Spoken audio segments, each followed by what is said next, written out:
Welcome back, baby. This is Shonen Pulse, episode 31. We talk about manga here, 9 of them to be exact.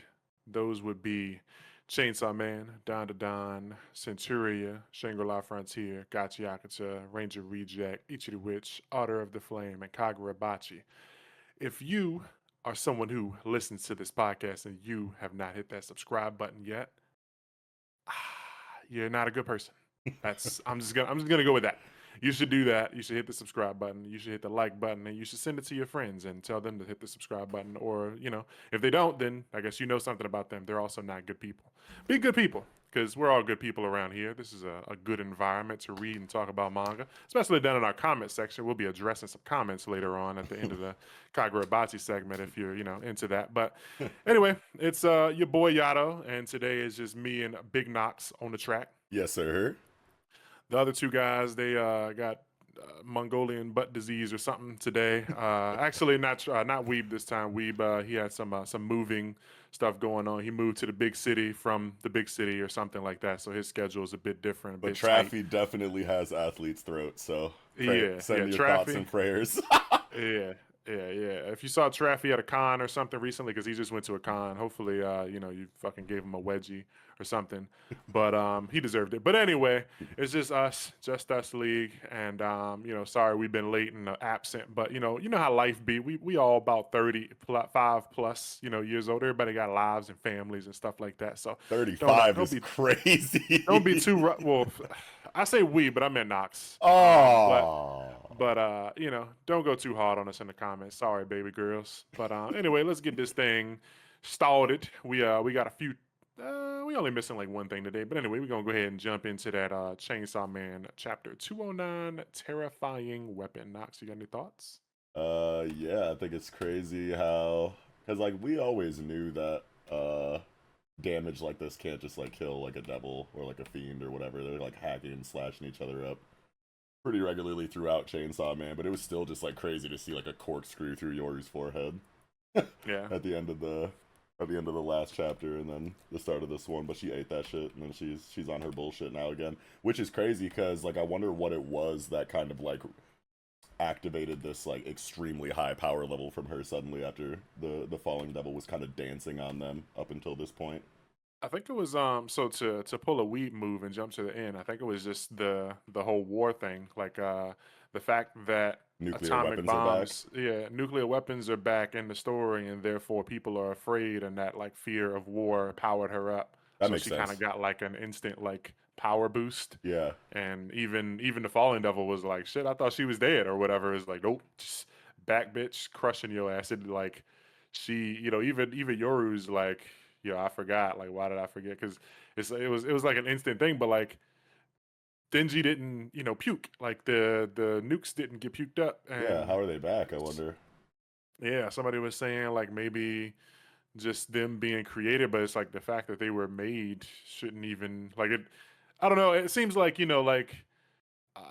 like something doesn't exist until it's made or whatever. So like it's kind of like with Chainsaw Man eating it, it's like erasing the whole fact that a thing has ever been made because people just forget it. Like once it exists, everybody knows Oh, about it so or you're whatever. So saying it's like that they like kind of like came together to recreate nuclear weapons for the first time, quote unquote, again because of like what's yeah, going on yeah. in the Soviet Union or whatever? Yeah, so like it happened again for the first time, even though like for the first time already happened, but Yeah, like everyone forgot. So like yeah. some eggheads came together and was like, "Hey, let's fucking mix this with that and drop it on a fucking civilization." And boom, We'll nukes are call it back, the baby. Manhattan Project. Yeah, there we go. So like I think that's what happened. It just Yoru kind of like Okay. she, since it's some sort of attachment to her, like she kind of like nukes and shit are all encompassed with war. So Yeah. she gets the memory. So That's really cool then actually. So instead of like the 40s, nuclear weapons came out for the first time in like what are we in the 90s right now? yeah, like 95, 98 or some shit. Okay. Yeah, I think that's cool. It's a cool way to give her a power up. Without, Denji having to actually like puke them up like she wanted him to, right? Because that was like a lot of the Yeah, reason why she wanted to turn him into a weapon is so that she can control him in a way to where she can just like command him to puke up her kids or some shit or puke up yeah. nuclear weapons again. I think that's what she said. Yeah, that was her initial like goal. I'm gonna make Chainsaw Man puke up nuclear weapons. So that just brings, that makes me think like what is going to be her kind of goal going forward now. Like So wait a minute. if Wait a minute. If he had already eaten nuclear weapons and the memory of their existence were wiped from reality or everyone's minds or whatever and from history, then Yoru being the only one that could remember them because it was tied to her motivation to capture Chainsaw Man and turn him into a weapon. Why is she acting like she didn't remember in this chapter what they even were? wait, If that was always her plan, she's like, I forgot. Why did I forget? No, why? Why did I remember? It's like, what do you mean? You always knew that these things were a thing yeah, because I because mean it was a part of your because she original said motivation at the beginning of the series. and she said the word nuclear weapons before. So Yeah, yeah, I'm not sure. Hmm.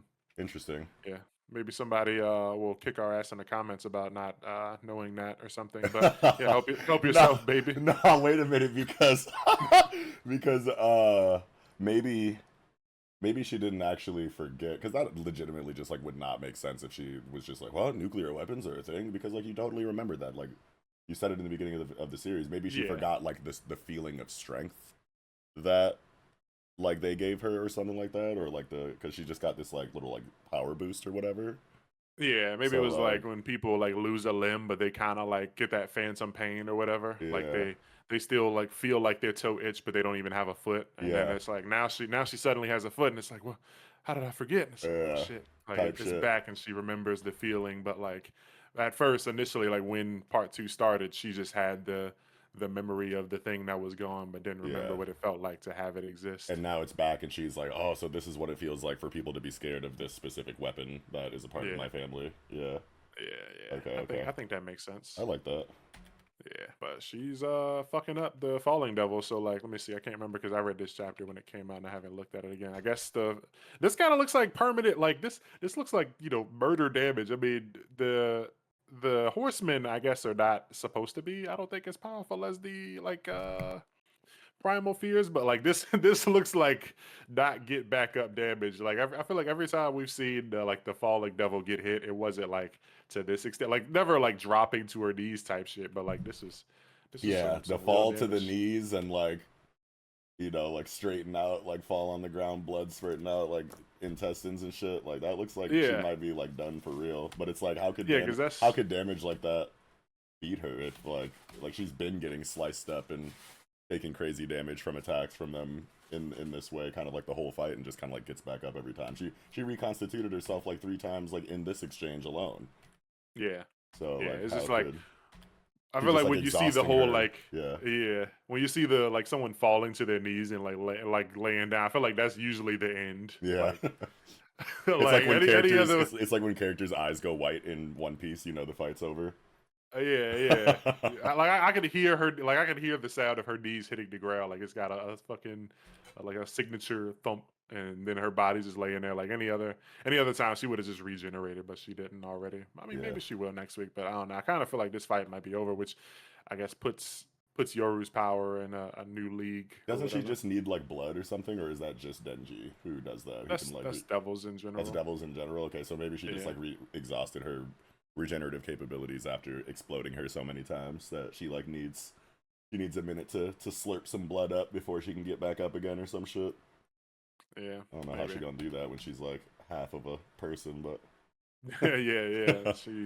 I don't think she got no head no more. She got fucking popped punched her to like a grape. smithereens. Yeah. Yeah, yeah, but I mean, I'd be cool with the Fallen Devil just being done. I'm more I'm ready to go see something different. Where this goes, and now that like if nukes are back and like Yoru kind of got what she wanted without having to force Pochita to puke it up. It's like okay, so what's her motivation now? Like what does she want to do now? And like if can she still can he still puke up nukes and there just be double nukes? Like is that a thing? Could she just have like two kids? Like No, I think it would just be the memory of them originally being created in like the 40s or whatever, and like all of the history that it had beforehand going back into people's minds, right?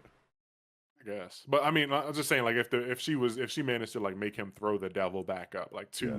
two nuclear weapons devils. Like, how would she Oh, like would she want that, or would she settle with having like the new nukes devil? yeah, good question. Yeah, like is she still gonna be like, no, I want my other kid, because this is this is just this is a new kid, but I want my old kid back too, still type I shit. can see that honestly. Yeah, Like it's this like, isn't good enough. yeah, like I still want my baby, it's mine. Yeah. But yeah, I was looking at this first page, and I'm like trying to see if I recognize any of these like weapons and shit. Like the one I guess kind of looks like not Guts sword, but like I don't know, like Clouds. Cloud, like yeah, Cloud from what is it? I never played Final Fantasy. Final Fantasy 7, yeah. Yeah, yeah, it Buster looks like sword. that. Yeah, and then like this one, the bottom one kind of looks like some kind of game, like a Wiimote or something, but like with some other shit on it. Like Yeah. it looks like it's got some buttons and some Yeah, controls it's on it. like a Like remote sword. That's funny as fuck. And now that yeah, I'm and looking then at the Buster Sword one, like it almost like looks kind of like cylindrical in its like shape. Because like look at like the triangular like tip to it. It looks like yeah, it's like kind of round ish. I don't know, yeah, yeah. but like Definitely, it looks I like don't it's know. round with a point, like a pencil. Or maybe it's yeah, almost like a pencil, but it's like kind of like not round. I guess now that I'm looking at it a little bit more, it's almost like it's like paneled, like it's Yeah, it's like an octagon or something. pentagon, hexagon type Yeah, shit. Yeah, yeah. It's a that's lot of tight. weapons. Yeah. Yeah, and then on was this page 3? There's one like under Yoru's feet to the right that looks kind of like a weight. Looks like a bench press plate on Oh like a yeah. bar or something, and Yeah, that's got totally what axes it and is. shit. That's funny Yeah, as it's fuck. a bunch of crazy looking weapons in there. Yeah. Yo, one Yeah, of them is like a if you look at the top right, like to the right of Denji's like left shoulder, it's like a solar panel, but like the blade looks like it's like like I don't know, it's just like a grid, like a checkered yeah, grid, but then at the top it's like got buttons on it like it's a like a Tamagotchi or something. What is yeah, that? it does look like a Tamagotchi. Oh shit. What the hell? Yeah, What they the just be helly? making yeah, they just be making weapons out of any Out fucking of thing. anything. It's pretty creative stuff. Yeah, I like Oh, the yo, and then the one in between Denji's legs is like a fucking Wing Chun dummy. You know, is that like the like wooden yeah, dummies that the people be fighting or yeah. whatever? You ever seen like Ip Man or some shit? Yeah, yeah. I was Yeah, trying to figure out like I was like that looks like it would be something, but I can't I can't think of what it is. But yeah, I get that. yeah, that's tight as fuck. Yeah, I fuck with it. But Yeah, yeah, this is dope. I'm the Yoru like vanishing. That was cool. Like I was like, okay, what's happening here? That long ago I heard she was more frightening. It is just like the falling devil look at it. That she's just the whole fucking like speed blitzing thing. And I was yeah, like, okay, yeah, Yoru got some beef on her. She fighting for real. yeah. Because before she wasn't putting up moves like this. But Right, that footwork was crazy. She's on her back, skewered her through the chest with the corkscrew from inside of her head. So it was like all in yeah, one motion. She pulled that shit out, teleported behind her, and stabbed her through the back with it. That's tight as hell. yeah, it's almost like it was like a different person fighting. Like she, Yeah, it felt like you see these type of scenes where people like pass out and then like the other person in control of the body like takes over and they're like crazy fighter or like whatever. So fucking Cavendish and Hakuba in yeah, Dressrosa in One exactly. Piece. Yeah, That's what it felt like I was looking at. Because like a lot, like in all these, you don't really see her eyes either. Like her face is covered right. until it's over, and she's like, "Why did I forget?" or whatever. Hmm. Um, but yeah, good chapter. I liked it. I loved it. Yeah, I know I had some less than positive things to say previously about Chainsaw Man. I still like the story, but we'll get into that a little more later. But yeah, I thought this was a good one. I'm still just waiting to see where we're going now. I'm interested to know what Yoru's like future motivations are, and if that'll go anywhere and how much longer the story has in the tank. Yeah. Yeah. But I think that's it for me for this chapter. What you got? You got anything else? No, I think I'm good too. All right, that's gonna do it for Chainsaw Man 209, Terrifying Weapon. Now jumping into Dandadan, chapter 203, The Mysterious Man. And I don't know. I think you said you were excited to talk about it. I don't really have too much to say about Dandadan. I I just mean, the had a choreography question. was great. Yeah, the Okay. choreography was busting. This fight is insane. Any Seiko spotlight is just gonna be like my favorite shit in the whole series because that's my Yeah. wife. But did you think this nigga was Saint Germain? Yeah, That's not. I why mean, you not. said that one shit to me the other, however long ago, the other week or whatever, right? What? What did I I think say? you were saying like, yeah, it's not looking good for your Saint Germain isn't the bad guy idea, or something Oh like no, that. Oh, no. okay. There was something that was like specifically said. I think like 2 or 3 chapters ago. I can't remember what it was now, but Oh, okay. nah, I feel like there was something that was like verbalized in story about that, and I was like, yeah, nah, definitely Saint Germain ass and them. But no, this dude, I think like not. I mean, in this chapter, I didn't feel it, but like when he first showed up, I think last chapter, I was like, yo, is that Germain? But then like Yeah. immediately, I was like, no, that's not him. Oh, okay. But but yeah, no, I mean, good, cool chapter. I ain't gonna say good. I ain't gonna say bad. It wasn't a bad chapter, but I just, it was a fight. I didn't super care. Seiko, I like Seiko stuff, and the choreography was good, and seeing Gilf on the screen is always nice. But She I got don't know. fucked up in this chapter though, man. I was like, it hurt me a lot to turn the page and see her like coughing up blood out of the nose and like mouth with the just finished on the ground, and then bro like Yeah, forms from the smoke like standing on top of her titties for some reason. I'm like, man, get off my girl, bruh. Fuck is you yeah, doing? And he's like fucking pressing his tippy toes into her ribs and shit. Like, I think he like identified that she had like a wound there from a previous fight against like the steel iron like bull, like weird ass bullfighter or whatever. yeah, yeah. Yeah, so he's like putting pressure on like a known weak spot or something like that. Yeah, I think But that's what's like, happening. yeah, it's like, man, if you don't leave her the fuck alone. But yeah, the choreography was fucking raw as shit, bro. But like, why is he so tight if he's just smoke? Like, why is he so strong? Like, Yeah, I impact mean, wise, like I can see you like having high maneuverability and like intangibility, making it hard to for damage to be dealt to you and whatnot in the fight. It's just like really disorienting to fight something like this, like fighting Smoker from One Piece, basically. But like, where does the yeah. strength come from? Because I he's think he's just bapping her across the entire complex.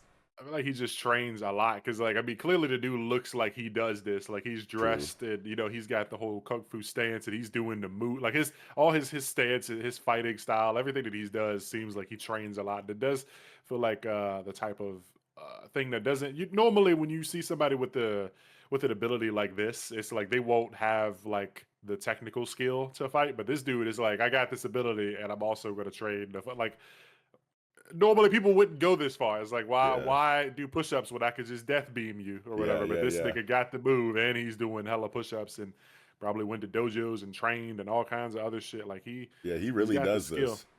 Yeah. Yeah, it's like he's using he's using everything to get the most out of his body or whatever. I like his character. He's cool. Yeah. Fucking ninja dude. Ninjas are always cool, and we haven't had ninjas in the story yet until now. But Hell yeah. um, Yeah, I just yeah, love how then Seiko is able to like kind of because she doesn't have she's way out of range for her spiritual powers to be able to manifest, right? Because it's like region based or location based for her. yeah, I So think she can't she's like cast cooked. any spells. She doesn't have any like talismans on her or whatever. This is just straight hands, and she still is just that capable that she's able to kind of like square up with this nigga in a way that he said he's like, I can't believe you surprised me or something like that. To think a Yeah, warrior exists who could surprise me. So he's used to just fucking duffing anybody that he fights with relative ease, it looks like. And yeah, Seiko, without any, of her yokai abilities in range, is still able to kind of like box with him. That's super tight. But it makes a lot of sense that she wouldn't be able to like actually, hang with him for real, without any of her like main arsenal available to her in just hands. So yeah, it's just good. It just feels good scaling wise. yeah. I think probably definitely play out a lot differently if they were within her like domain where she could get powers or whatever from her local deity or whatever. But Hmm. yeah, it was definitely rough seeing Seiko get fucking the shit beat out of her. But I'm Yeah. guessing Evil Eye has some sort of since he's also a yokai, there's gonna be some This was fight's what was about it to be Logia? so sick. Gigi versus this dude, hand to Yeah. hand, it's gonna be so gas. It's like, okay, is the evil eye kind of gonna have like hockey in this case where he can touch him since he's a yokai or whatever? Is he gonna be able to like hit this dude even though like normally he's intangible? Since Yeah, I he's could also see got some there. kind of like cursed, energy or whatever. Because Yeah, Seiko is just, normal human at this point, just fucking trying to hand smoke, but like yeah. I feel like Gigi slash Evil Eye would probably be able to actually touch this dude since he's kind of in the same realm or whatever.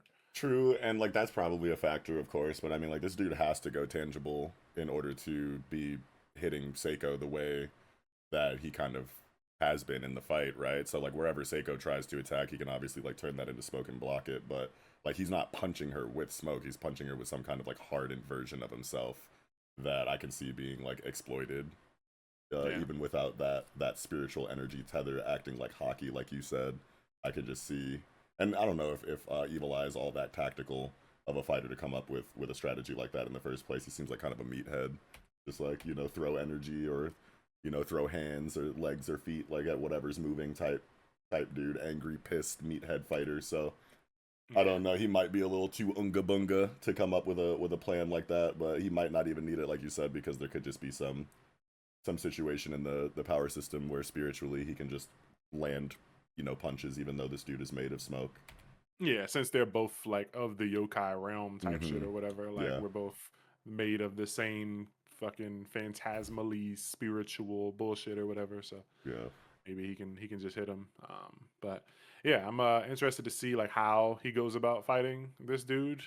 And he's like, how freaking long are you gonna make me wait? It's like, okay, what is he impatient? What exactly is he impatient about? Like, was He was told to he? stay in the car. Oh, okay. I didn't remember. I was like, Yeah. is he expecting like a fight? Like, was he like, when are you gonna let me fight this guy? What is it, my turn, or when are you gonna fight me? Type shit. Like, what? I don't remember. I didn't remember him like being told to stay in the car. But okay, that makes sense. I was like, who is he like waiting for? Like, what Yeah. was Yeah, they I hopped in was the like, taxi after this dude like took the form of like, I don't know, he was just acting like a like someone who worked at the shrine or something like that, and was like, yo, the ninja thieves stole the magic hammer. We gotta, but we put a tracker in it, so it's over here at this building. And then they hopped in a taxi and like drove over there, and then hopped out of the taxi and ran in to go find the hammer and told Evil Eye to stay in the taxi. okay. So Evil Eye basically just sitting in the car and he can just see the commotion and he hears all the fun going on. I was like, bro, let me go to there. Yeah, what the fuck Right, going on? right. Y'all got me Like they fucked have up. Y'all fighting in yeah. here. I'm trying to do that. It's like I don't give a fuck about none of that shit. I want to fight. Yeah. So yeah, Yeah, yeah. Evil Eye probably about to fold this dude up. It'll be interesting to see. Especially, I mean, Evil Eye might not because this dude's got like he's got like the technique. So it'll be cool to see Evil Eye kind of getting boxed up a little bit because like Evil Eye got pieced in up by Okaroon in like chapter fucking yeah 50. You know what I mean? So like this dude seems yeah. way stronger than Okaroon, at least from back And then. Okaroon So didn't like have the tech. Okaroon like figured out like how to get his fighting style better or whatever. But Okaroon still wasn't like he didn't have like yeah, martial arts training and technique and shit. yeah, This dude's got technique. So it'd be yeah, cool to see how Evil Eye deals with this, and I guess probably get his ass beat and then not or yeah. whatever. But yeah, I mean this is cool. Yeah, tomorrow we will be getting a new chapter. So by the time Let's people hear this, fucking go, man. yeah, we'll have the conclusion to this conversation and see where it goes. But yeah, Seiko's a beast. Even though she can't touch this dude, she still got the moves. Yeah, the choreography was actually like so, like just the perspectives like chosen. Like if you look at like page 7 or whatever, he comes through with the step in front punch, and she kind of like weaves that shit, but the camera angle on it is just like really, in her face and like kind of warped. You got like, the elbow and the arm like extending like into the panel with like Seiko's face like coming towards the reader or whatever, and like the action Yeah, lines and whatnot on it, and like everything just like looks really dynamic and flowy. And then she goes to try to like double punch him, and he just like, goes intangible to dodge it, and then reforms himself like backwards or some shit. Like she like looks back yeah, at it, and then he's, kind of like a puff of smoke, but then reconstitutes himself facing Seiko. Like he's like at first his back was to her, and then he reconstitutes himself facing her. That's what I think is going on there, and that's super sick. Into the fucking step in uppercut is crazy. yeah. Uppercut's wild. Yeah, like bro, He not too knocked her much shit on my up, yeah. baby, dog. Yeah, Yeah, back up, bro. you ain't got to uppercut her, bruh. Yeah, for real. Yeah, this is gonna be one that is gonna be really good to see animated, like Yeah. watching the smoke and shit. Dandadan is really good about like creating tension in these fights by just like the kind of damage that characters take during them, and like just like how high impact a lot of the attacks are. Like Yukinobu Tatsu has really good decision making when it comes to like how characters get hit, because I can like really feel like everything that happens in Dandadan conflicts when it comes to like hand-to-hand combat specifically. I want to say like you could feel every strike, like almost like phantom limb, like on the body, like ooh ah, you know, like whenever you see like a nigga get like kicked in the nuts or something on camera, you like almost kind of feel it yourself. Yeah. It's like that kind of like same feeling when I look at Dandadan fights. They're just like that. They're just like that intense and like visceral. So that's like one of the things I love most about Dandadan action. Yeah. Yeah. Good chapter. Good Yeah, fight. yeah. We'll see what happens tomorrow. Mm-hmm. I'm squeezed out for this one. You got anything else? Yeah, I think I'm good. All right, that's gonna do it for Dandadan, chapter 203, The Mysterious Man. Now jumping into a Shangri-La Frontier, chapter 230, The Wolf Wars ratchet up with a killer initiative. And I just noticed, Shangri-La Frontier titles always, I never like pay attention to them at the time, but like now that I'm rereading the title now, The Wolf Wars, because we got Schwarzwolf and Wolfgang. So Ah, that's a thing, I guess. yeah. They're at war with each other, kind of officially or not officially. I don't know, like secretly under the table. Um, but like the official name for Schwarzwolf is like Schwarzwolf, like they spell it differently or whatever. But it Right. was like originally the like unofficial translation called it like Schwarzwolf or whatever, and they're chasing a wolf. So I'm gonna call him Wolf, man. To hell with that Wolf shit. But Yeah. yeah, good chapter. As always, Shangri-La Frontier packed with beefiness, lots of nutrients, lots of meat and potatoes and shit. But Yeah, man. One thing that I really love about Shangri-La Frontier is how good like the confrontational dialogue is. Like it's a lot of like, you know, cerebral like battle of witsy kind of like outplays in the dialogue back and forth when it comes to these like deliberations or these uh negotiations and shit like that in from guild to guild or whatever. It reminds me a lot of like maybe not to the same degree, but like you've seen like Game of Thrones and shit, right? yeah, It's yeah, like I'm watching fucking Varys and Littlefinger like box intellectually yeah. like back and forth with the dialogue. I feel like they're really good at that. It's almost like I'm like this is a fight in and of itself. You know what I mean? Yeah, yeah, damn near a boss battle. It's like how much information will they give, and how much can they withhold while still getting what they want from the other group and shit. And then the whole time, like this entire thing, we find out at the very end that this is all just a scene, a fucking trap that they're laying for this other guy that we just never knew about until now. And I mean, he's sprinkled throughout this chapter. You see his face like every couple of pages Yeah, it reacting looks to like very something. punchable, by the way. Yeah, yeah. So like I'm wondering like how they're gonna deal with this dude and like is it a fight? I mean he's in the end he's like it's time for me to step in, let me do this shit, let me handle this, and it's like does he think of himself as some sort of like Prince Charming? How does he what is he thinking like? Apparently, like there's two kind of inner factions inside of Schwarzwolf, and you have like the hardliner crowd, which are like the super diehard hotheads, I guess, that make the rest of what Schwarzwolf is kind of trying to accomplish difficult because of how aggressive and meatheady they are. Is kind of like what I took from the dialogue, and apparently Yeah, he's like the leader of that sub faction of Schwarzwolf, and so because of his rank and the the ownership kind of being like split between him and Saiger 100 or whatever, she's not really able to just be like, okay, you're out of the guild because you're annoying the shit out of us and like preventing us from doing what we want to do. Like she has to like let him cook to a certain yeah. degree, and like I think she's just like over it.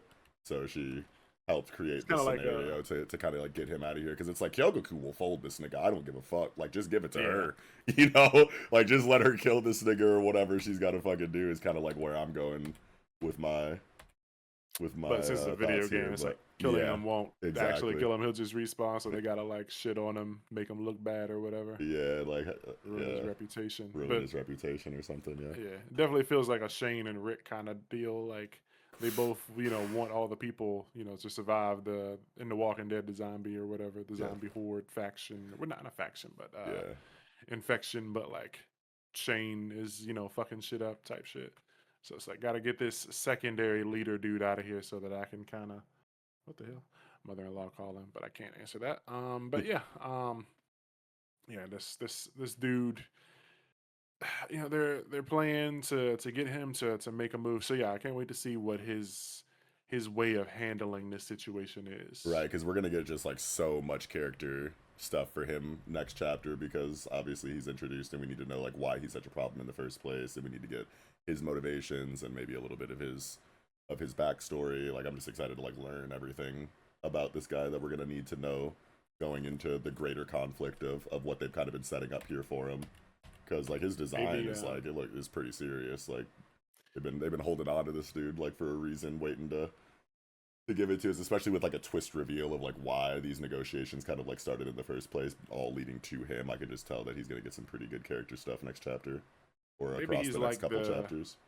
maybe he's like the one guy in like a PVE guild who thinks he's good at like PvP because he like stomps on like low level characters in like in like MMO games, and he's like he's thinking that he can handle them, but he don't know that like Saiger, not Saiger, but like Sunraku and Gang are like real PvPers. So he's like, let me handle this, and he's like playing a challenge into a duel or some shit. Like, if I Oh, beat you, he don't you want give up. that. He Yeah, don't it's want like I that, mean, he don't man. really know. Like he think he hot shit because he's like the best dueler in a PVE guild or Yeah, whatever. yeah, yeah. Like everybody does it. Nobody in the guild does PvP for real, and because he's the best out of the shitters, he steps into like a tournament with like some real players. Is like, man, let me show these guys, what the fuck is up, and then he just gets If fucking that's like the forced case, hot. yeah, he's about to get some humble pie. It's like, bro, what? I didn't know they were this good. Why didn't you tell me they were like real PvPers? It's like, I mean, I fuck, can man. Kyogoku just wiped out half your fucking fleet, bro. Yeah, but maybe he thinks like I can see it being a case where it's like, You yeah, guys I are mean just those guys lame are as shit. hell, yeah. Yeah, I beat you guys too. Like I could beat, if it's just a case where it's like, yeah, I could beat all these dudes too. Kyogoku ain't nothing, tough for real. They're not that good. Like they can't possibly be that good because I beat everybody too. It's like you Yeah. beat a bunch of shitters, I hope and it's Kyogoku or Pencil Gun too, because I don't want to judge niggas off of appearances or whatever, but just like based off of the conversation we're having right now and kind of like what they've said about this guy, I can see like some male chauvinism type shit like coming into his character where he's like, you gonna let a girl beat you? Man, step into the arena with me real quick. Let me show you what this man strength is about or some shit. yeah, I can see him Man warrior time, and then just gets on some fucking shit like. stepped on. Yeah, he's like, I'm not even gonna use my best weapon. He like puts his like best sword down and picks up something stupid, and then he gets thrown through a wall or something. Like, whoa, what the fuck was that? Like he gets hit with some shit he ain't never even fucking heard of, like just crazy abilities and shit. Yeah, Yeah, I need that. yeah, but yeah, good chapter. Lots of talking and shit. Like you said, it's a battle. They Hmm. always have their little show and tells, battle wits, tug of war conversations, and Sunraku's teasing everybody about not getting recognized by Lycaon and shit like that. So that sets off the fucking what is it called? The hardliners. That's what they call them. Yeah, The so hardliner crowd. so if this was all just like kind of like a trick or whatever, like they're just setting up, their real motivations to get this dude out of here. Like, do you think Saiger 100 wasn't serious when she said, "I want the Wolfgang to give us all the information they have on the unique monsters"? Because like, surely they want that, but it's all kind of a part of the bit to, you know, fake a negotiation argument for the sake of getting this one guy out into the conflict and dealing with him. So I wonder like how much of this is actually what Saiger 100 wants, or maybe the reasoning for why they've set this whole thing up to kind of eliminate this dude. What's his name? Rebellious. Rebellious. Yeah, maybe. No, because I think this seems to be a favor for Schwarzwolf to get rid of this guy. So there would yeah. be nothing that Saiger 100 would get in return as far as like what she's asking for in this negotiation. Yeah, I think this is all like This she is already knows, yeah. So It's like since Wolfgang is doing a favor for her by going through all of this rigmarole, for the sake of dealing with Rebellious, then maybe Wolfgang is going to get something from Saiger 100 and yeah. Schwarzwolf for helping them with this. Okay.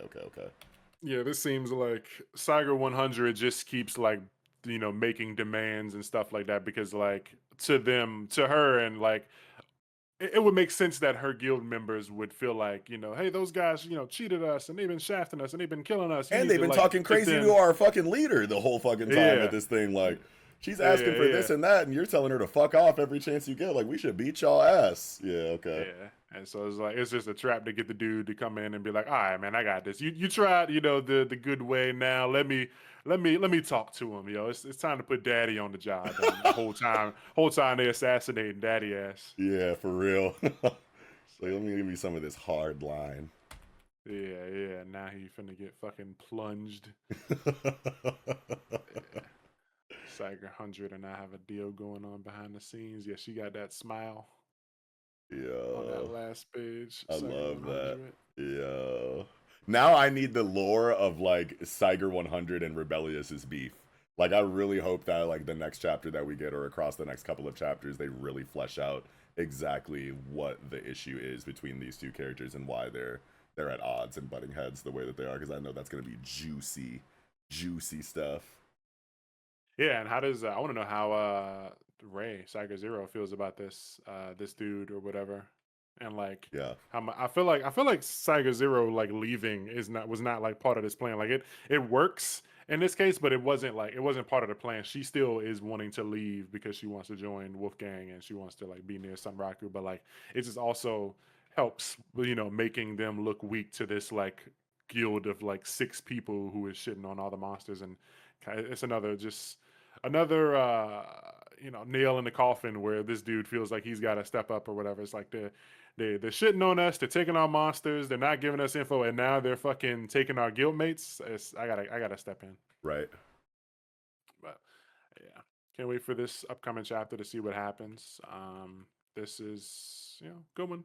Son Raku fucking flying through the window last chapter and interrupting. I didn't know what the fuck was gonna happen because like when he was running from the people in the street, did he bust through the window and like fucking hit Cyger Siger 100 over 100 the in the back of head, the and your head? fucking Yeah. forehead slams into the table. I thought she was gonna like be killed in game from something like that or some shit. I thought she was gonna turn into like digitized blocks.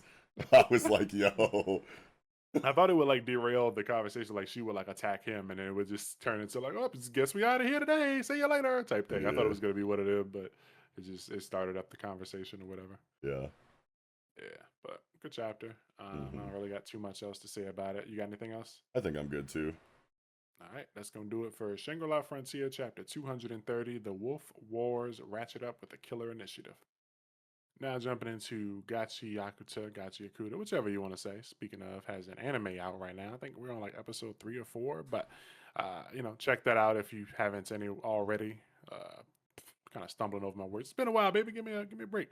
But anyway, talking about chapter 144. Simple, good chapter. You got any thoughts, comments, concerns, player? Yeah, I'm a really big fan of how, like in these shonen like battle manga, the conflicts are typically like they do this thing where the structure is kind of around the the enemy kind of like asking questions that the protagonist kind of like has to answer, as far as like what are you going to do in this situation where there's like only like a couple logical outcomes, and then the protagonist finds like a secret backdoor like third strategy unbeknownst to like the reader of how they're going to resolve the conflict, and that's always like exciting and creative, and and kind of like a twisty like rug pull kind of like situation at the end. And this one is kind of like no different with that, because obviously he has the cleaners, the stronger like cleaners from danger under his control, and they kind of like make a point of like how much stronger these guys are than the cleaners that we're used to, because they're not like team oriented. They have like they have God, what are the weapons called in the series again? Vital Instruments. Vital Jinky. Instruments, Jinky. Yeah. They have like Jinky that are just like extremely broken and only meant for fighting trash beasts. They were never meant to like be on a team. They're kind of like lone wolves because they're just like so aggressive and angry and dangerous and strong, and they built up that threat really well. And they're like, except for these two who fight together because they're twin brothers, so that increases the threat level, because like these are guys that are so powerful that they can just be one man armies most of the time, but these two work together, so now it's like extra difficult obstacle to kind of like get through. So like all of the hype and tension and stakes are there from that setup. And then he's like, yeah, so the only thing you can do is like just try to destroy their vital instruments, which you don't like to do. So like, what are you gonna do, bro? And Rudo, we get the writing that August Yeah. kind of, incorporated a lot of his vital, precious items and trinkets and whatnot kind of went into the design of Rudo's Doll Festival outfit, which was really cool. And just like how 3R kind of uses anything and finds the value of anything, whether it's trash or valuable, and like turns it into a weapon and whatnot. So we have the setup for the fight and everything's cool, but it's like, okay, how is Rudo going to deal with this if he doesn't want to destroy their vital instruments? And she's like, oh, I just need to take the chokers because your power like comes from there. And that was kind of like the backdoor, like, third option Yeah. after the the enemy kind of like presented the question, like, how will you deal with this crazy situation if you can't do the one thing you have to do to defeat them? So you're kind of like in a lose-lose. That's what a lot of these antagonists do in these stories, is they create like what's seemingly like a catch-22 lose-lose situation for the protagonist, and then the protagonist like has like some kind of creative moment where they're like, yeah, but I could just do this to win. And then that's usually like always well done and creative and cool. And yeah, this is a really good example of that in this chapter, I want to say. Yeah, and Mamo's, his advantage now becomes a very significant disadvantage because now these guys are free from his mind control. It's like these are two dudes that you don't send to deal with people because they're so dangerous and crazy when they fight. So it's like now they're looking at you because you fucking mind controlled them. So they're probably not gonna be happy. Yeah. Probably just gonna beat the shit out. Like Rudo and them could probably just go home now. These dudes might could just handle everything just Right. because of how strong and powerful they are. It's probably like okay, like I laugh of next week's chapter and what's that? Engines just like, all right, Rudo, we can get out here. They got it. They just you just see like Bible getting thrashed in the background by these fucking giant like fucking. What are these fucking nutcracker cricket men? Like what the fuck are these? I don't even know. Toy soldiers.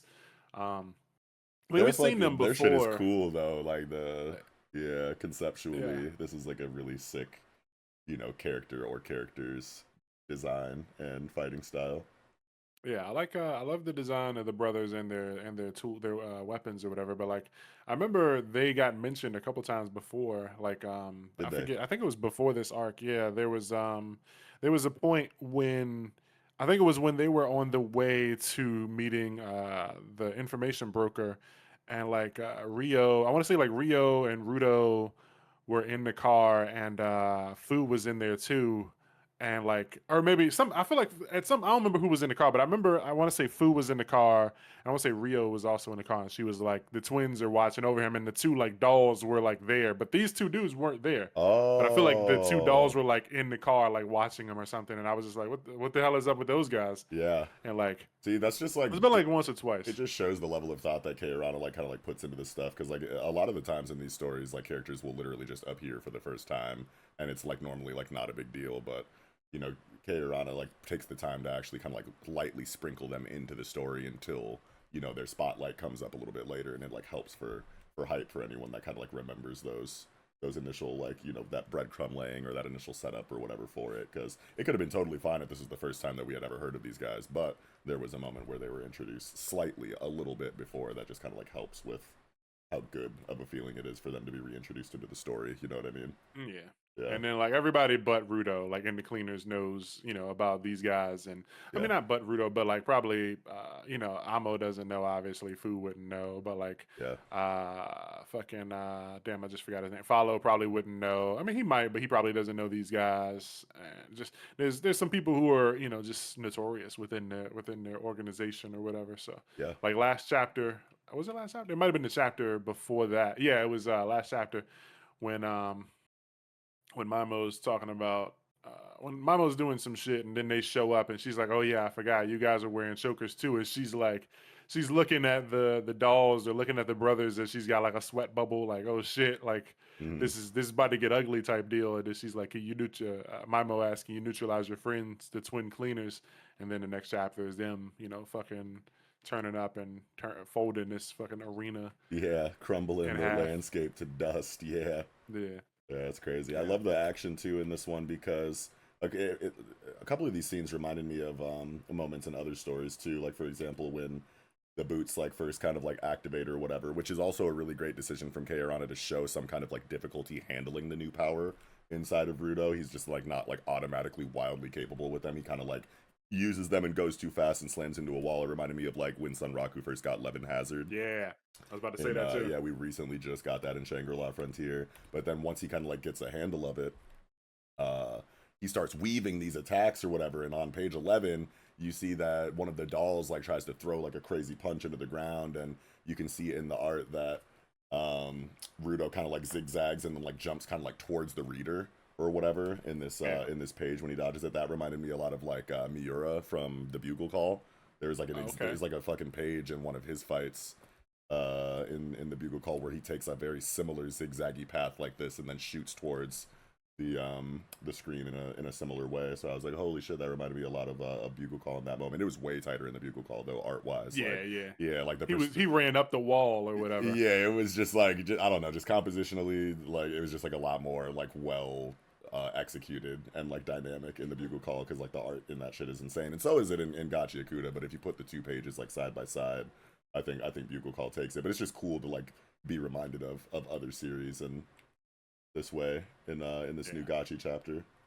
Yeah, this is a good fight, and I like that we got a good showcase of these guys' abilities without making them like, without them being villains or needing to have them be like overly aggressive because like normally these characters, like I said, don't fight against humans, so it's like it's cool to see them trying to fight a human and not getting like shit on, so they don't look like people would call them frauds on the internet or whatever. Jobbers, yeah. Yeah, so they're not like getting a disrespectful showing or whatever, but like Rudo just kind of outsmarts the method that they use to fight and fucking outsmarted Mimo and got the chokers. So yeah, and it all comes down to like simple strategies at the end of the day too. It's kind of like a double entendre in that way because when Zanka and Engine were kind of like hyping up the twin brothers in the previous chapter, they were like, what makes them so dangerous is just like how simple and straightforward their ability is. It's just like raw power inside of these giant dolls that become kaiju, basically, and it's just like a very simple, straightforward fighting style. But then so was Rudo's strategy. Ended up being like extremely simple. Just take the chokers off of them, and it's like I beat you at your own game type shit almost. Yeah.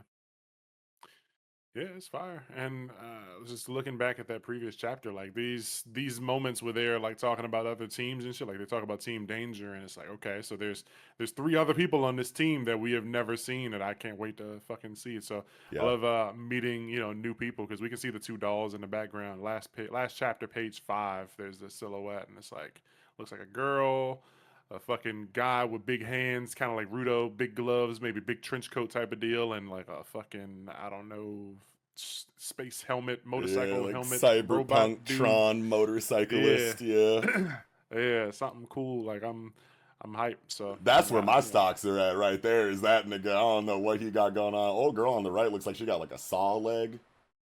Yeah, some sort of, or maybe just a saw hanging. Yeah, but yeah. Yeah, I can't wait to see. Oh yeah, that's not her leg. She's just like holding a fucking saw or some shit. Yeah, just holding it down. Yeah, I don't know why I thought that was a leg, dude. What the fuck? But the dude in the middle, he definitely looks like Rudo on the Volume 1 cover with the big ass coat and fucking gloves. Yeah, no, he really does though. Yeah. So can't wait to see more of these Team Danger guys, especially if this is what we get for our first glimpse at Team Danger. It's fucking kaiju toys. Yeah, like, these dudes are cool. Hell yeah, man. So, but yeah, I think I might be spent out on this one for now. Well, I mean, not really. So I really like that Rudo August has so many he has potential to have so many things because like the Rudo's ability doesn't necessarily need to work on like someone's jinky. He can like pick up just like he used a plunger and turned it into a weapon. So like right. August could kind of supercharge a lot of items to give to Rudo, and it's cool that like August was cool with Rudo like turning them into weapons because we see like Follow didn't want to give Rudo his hammer, so it's like it makes sense that most people would not want to part ways with their things that like they feel are very important and sentimental to them. But August is like, fuck yeah, man, this is cool. Like, dude go beat somebody's ass with my fucking thing. Hell yeah, this is cool. It feels dope. It's like getting an autograph or something, or I don't know, like.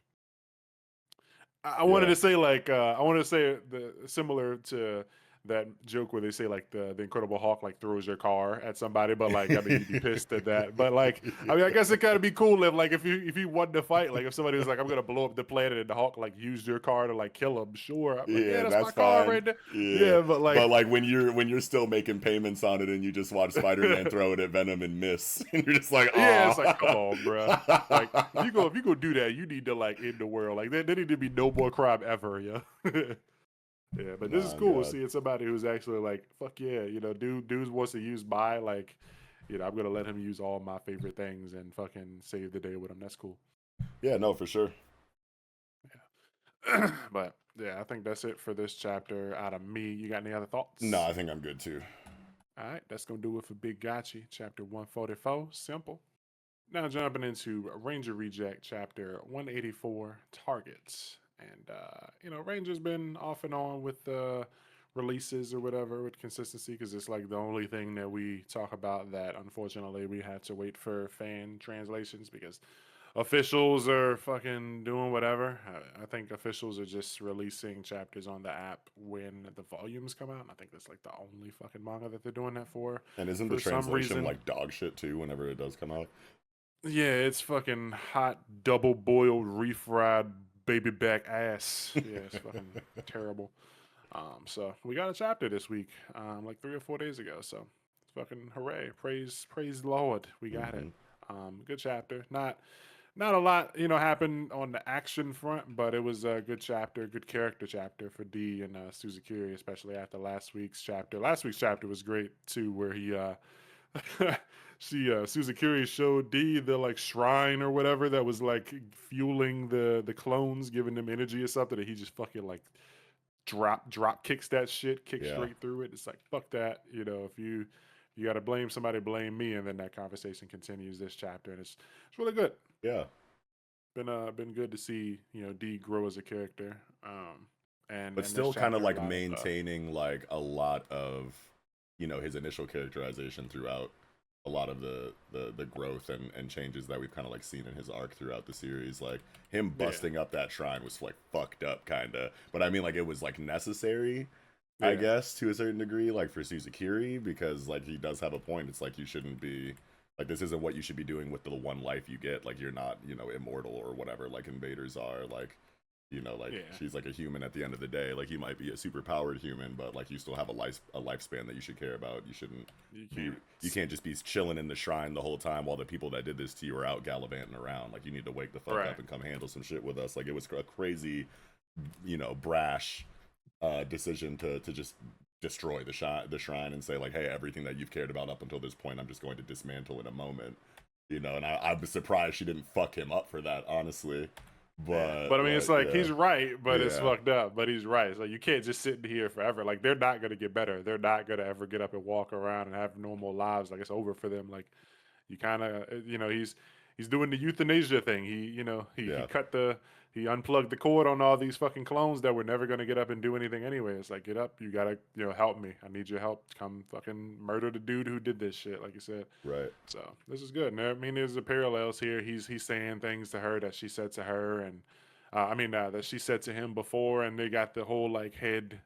I feel like they had this shot earlier in the manga too when D and Suzukiri said. I know he had this moment with Hisui where they're like shoulder to shoulder, head to head, or whatever, leaning hmm, towards each other and talking like yeah, while looking like down or whatever. And he's like, "We gotta act. You want to crush the Rangers, don't you?" And Hisui definitely asked this. She was like, "What do you? Who is it that you want to defeat?" And he was like, "That fucking motherfucker." Yakushi, Death Messiah, and she's like, let's go get him. And it's like the same thing. He's like, right. he's giving her energy, putting fuel, putting fire in her tank because she kind of ain't got it right now. Suzukiri even says it in like the beginning of the last chapter. She's like, "Are you quoting me right now, my nigga?" Like, Yeah, yeah. So it's like like he's even saying the addressed same like shit. in the story. Like, hold on, man. The parallels, man, or whatever that meme is. Yeah, Yeah. I mean, yeah, they're definitely there, and Negi's been delivering, and people people they gave D a shot before. I mean, even though like they could always throw him under the bus, but now he's like trying to extend that same hand. It's like, bro, you can't give up this fight. I didn't give up. Like I could be murdered at any moment, like I'm not giving up, so you can't give up either. hmm, But yeah, it's good seeing him pull her out. out from that dark place, and Yeah.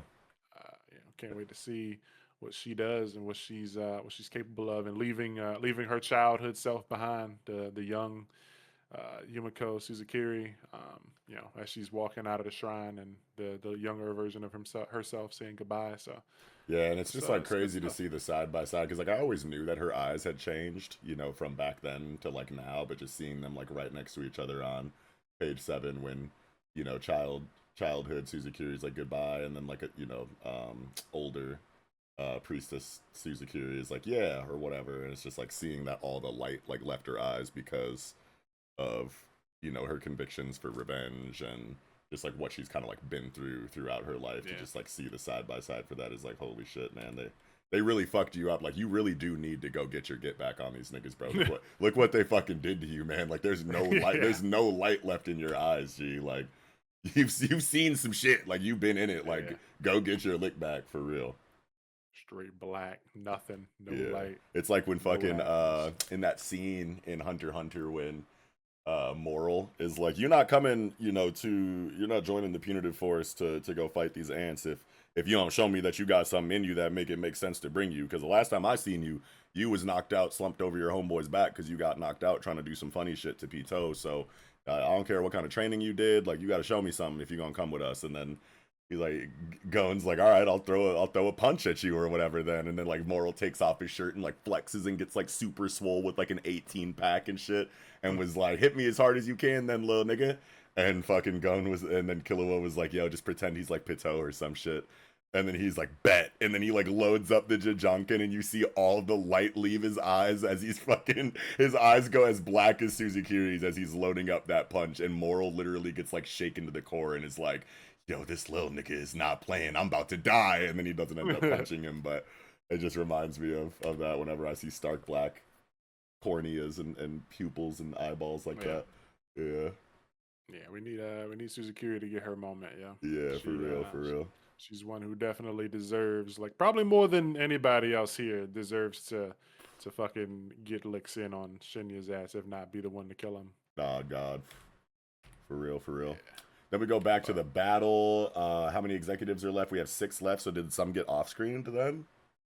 Because didn't we? I remember there only being like 2 numbers taken off of the clock the last time we had seen it, or maybe that's not right. Maybe there's 3. No, Maybe there's 3 gone, but now there's only 6 left. So, yeah, so there was the Peltrola, the spider, the dog, Rethadiah.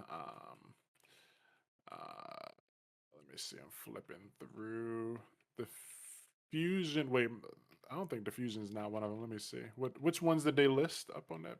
Let me see. Tiger, rabbit, dragon, ram, monkey, rooster are all that's left. So they didn't even get Peltrola yet. Okay, yeah, Peltrola's still around. Monkey is Chocobo, and I don't remember Rabbit. So Tiger is Andrega. They got Andrega out this chapter. Soma did. Dragon. So yeah, who the fuck is the dragon? Because I don't know. Ram, I'm guessing is Ram is obviously Imamatai. We all know that. Right. But yeah, and so Tiger and Draga, Rabbit. Oh, Chocobo and Yakekukab is Rabbit and Monkey. So yeah, Peltrola, Fusion, Matai.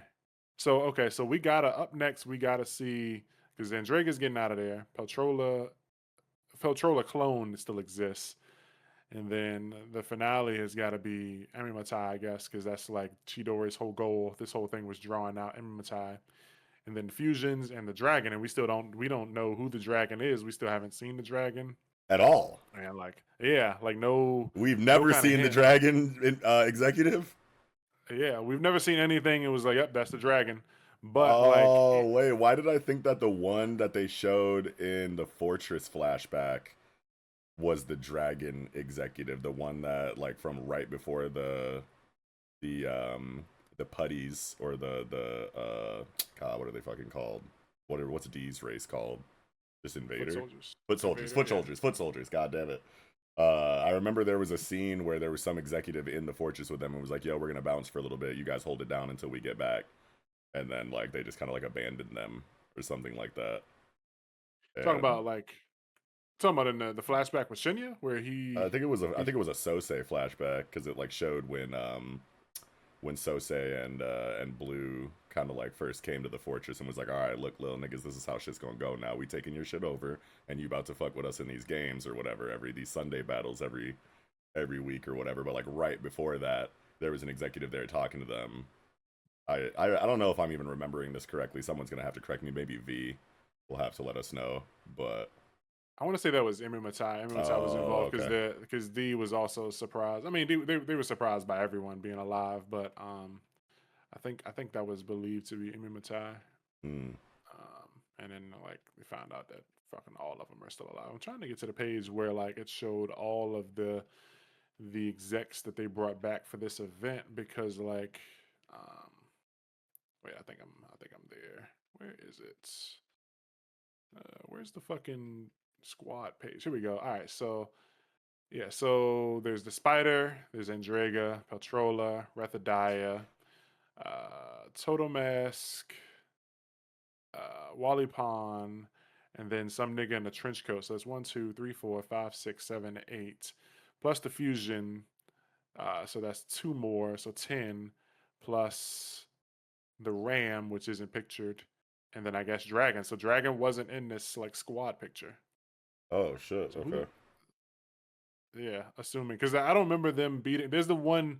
It's chapter 173. If you want to flip to it, page 6. Okay. Like there's still the guy who kind of is standing off to the side with like a fucking trench coat on that we did not see him in any kind of action. So it's like I don't know who that guy is. 173. And so now I'm gonna flip back because I don't remember us seeing that dude in action, but like they're only naming. All right, now my reader is tripping. Oh shit. You said page 5 on 173. Page 6. Oh, I see him. I see him. Yep. Yeah, so like that dude, I don't remember seeing anyone like fight him and defeat him or whatever. But like, I feel like if he was Dragon, they would have said something. I don't Mm. know, but like that's the only one left that we don't know, other than Ram. That's the only character that like we haven't seen like a name get assigned to Mm. or like seen in combat. But also like Spider, the fuck, like Spider wasn't, you know, Yeah. Spider's not like one of the fucking 12 Chinese zodiac things or whatever. To my memory, I could be tripping, Yeah. but yeah. So there's a couple left, and there's I'm still feeling like maybe fucking the little dragon mascot might be the dragon, but like it'd be crazy to include him in that. I mean, if Chidori wants to wipe out all of them, it doesn't surprise me, I guess. But yeah, so says he's not done after this. He's my story. This shit's over when my story ends. So like, does he wanna die in the end or what? Like, I don't know. But going back to current chapter, page 10 with Shinya up on the like crucifix steel with the little X's. Yeah. It looks like dude's still up there, but like maybe he shed his skin. I guess. Okay, never mind. Because Oh I was yeah, like, yeah, what? yeah. I see what you're saying. Yeah, because I was like, why is his body still up there? But I guess he just jumped out of the Oh, body or whatever I didn't have when enough he time to mute before I sneezed. Holy shit. Yeah, but straight. Yeah, but for a second I was like, why is he still up there? Because he was definitely out and fighting and stuff like yeah, last two chapters. But I guess he just jumped out of that's a skin husk. Kisu's body. Hmm. It's nice to see that from the front row. But can you help me out of these now? So yeah, I'm guessing he's talking to Wendy. Shinya is, and then fuck, it's been a while. Angelica, Yeah, I want to say, or Yukino. I want to say it's like maybe both, but maybe one's her last name, the other's the first name. I don't know. something I like can't that. remember, but this is definitely her, and like I wonder what her report is. Maybe it's Wendy is a fucking executive or something. I don't know. Everyone's I'm in agreeing, thinking that Wendy is the Ram executive. Um, but yeah, we just gonna have to see. Yeah, I'm with Soma, you on that. yeah, Soma's cool. Soma took the fucking Soma. he took the fucking divine He tool took the replica and divine replica drugs. He popped a yeah, molly. Yeah, he inserted that thing. I guess because he also like did the surgery back in the day, so he was compatible with it. It's not gonna like turn him into an executive, but like Oh damn. Azome was somebody who probably didn't. Oh, I guess I had completely forgotten about that. Yeah, interesting. Yeah, because he took it before Shogo came and kind of took over the Blue Ranger role, and because he was about to become the Blue Keeper, and so Shogo came, it was like, yeah, I'm the fucking Dragon Keeper now in this bitch. So Soma never got to become the Dragon Keeper, but he took the surgery, and I remember him complaining about it, like, yo, I already did the thing, and so I guess he was just compatible with this, and it's not gonna like do anything crazy to him. But I guess interesting to see that, like, because Izome swallowed this thing, but then she became an executive, so I guess maybe it like pooped out, or like she threw it up or something, or some kind of dragon magic caused it to appear. Because like I didn't think it would be something that somebody could pick up because she swallowed it. Right. Excuse me, but yeah, good chapter. Lots happening. We see lots of points of view, lots of areas on the battlefield. I wasn't expecting Shinya's clone to appear, like the twin to show up to the Yeah, battlefield, he's but like, what's cracking? yeah, and they're like, bro, what? Weren't you caught? Like, ain't you up on the thing? Don't they got you crucified, bro? It's like, what the fuck's going on? He's like, Oh oh, his wait. brother. Oh yeah, yeah, yeah. Yeah, so can't wait to see what happens here. These next few chapters. I don't know.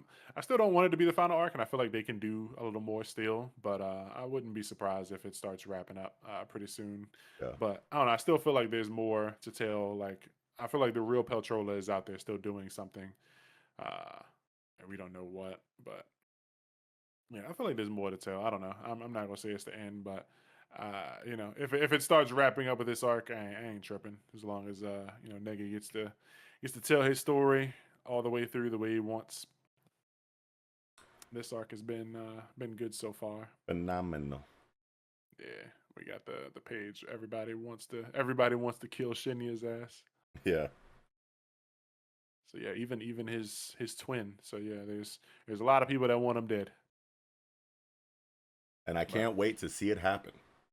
yeah, I feel like it's not going to yeah, be I as just simple as just like killing this nigga though. I feel like something like kind of like rug pulley or unexpected, like kind of like twisty is going to happen with the conclusion of evil Shinya. yeah, like I know maybe he's going to get something his like ass whooped a bunch by, everybody that needs to whoop his ass, but I don't think it'll be as simple as just like, ah, killed you. it's gonna be like he getting his ass beaten, then fucking Kenjaku showing up to save Mahito and then eating him or Yeah. whatever.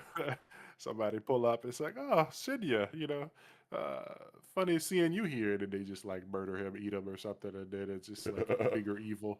Fucking Kenjaku and Mahito type beat. Yeah, yeah, I can see something like that happen, especially with the Ram like around. But like, really want to see what the deal is with the Ram because like Chidori says he's doing all this. Like his whole plan is to like lure out that executive. And it's like D said that was the nice one, the nicest executive. Yeah, so like, what's the? Maybe they're really fucking the most evil. I don't know. Yeah.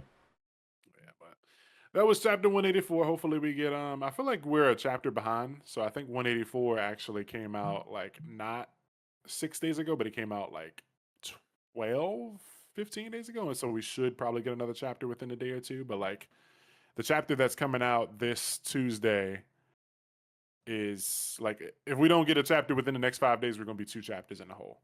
Oh shit. So hopefully they get that pumped out pretty soon. But fan translators got lives and school and girlfriends and stuff like that. So hopefully we can get that pretty soon. But if not, it is what it is, baby.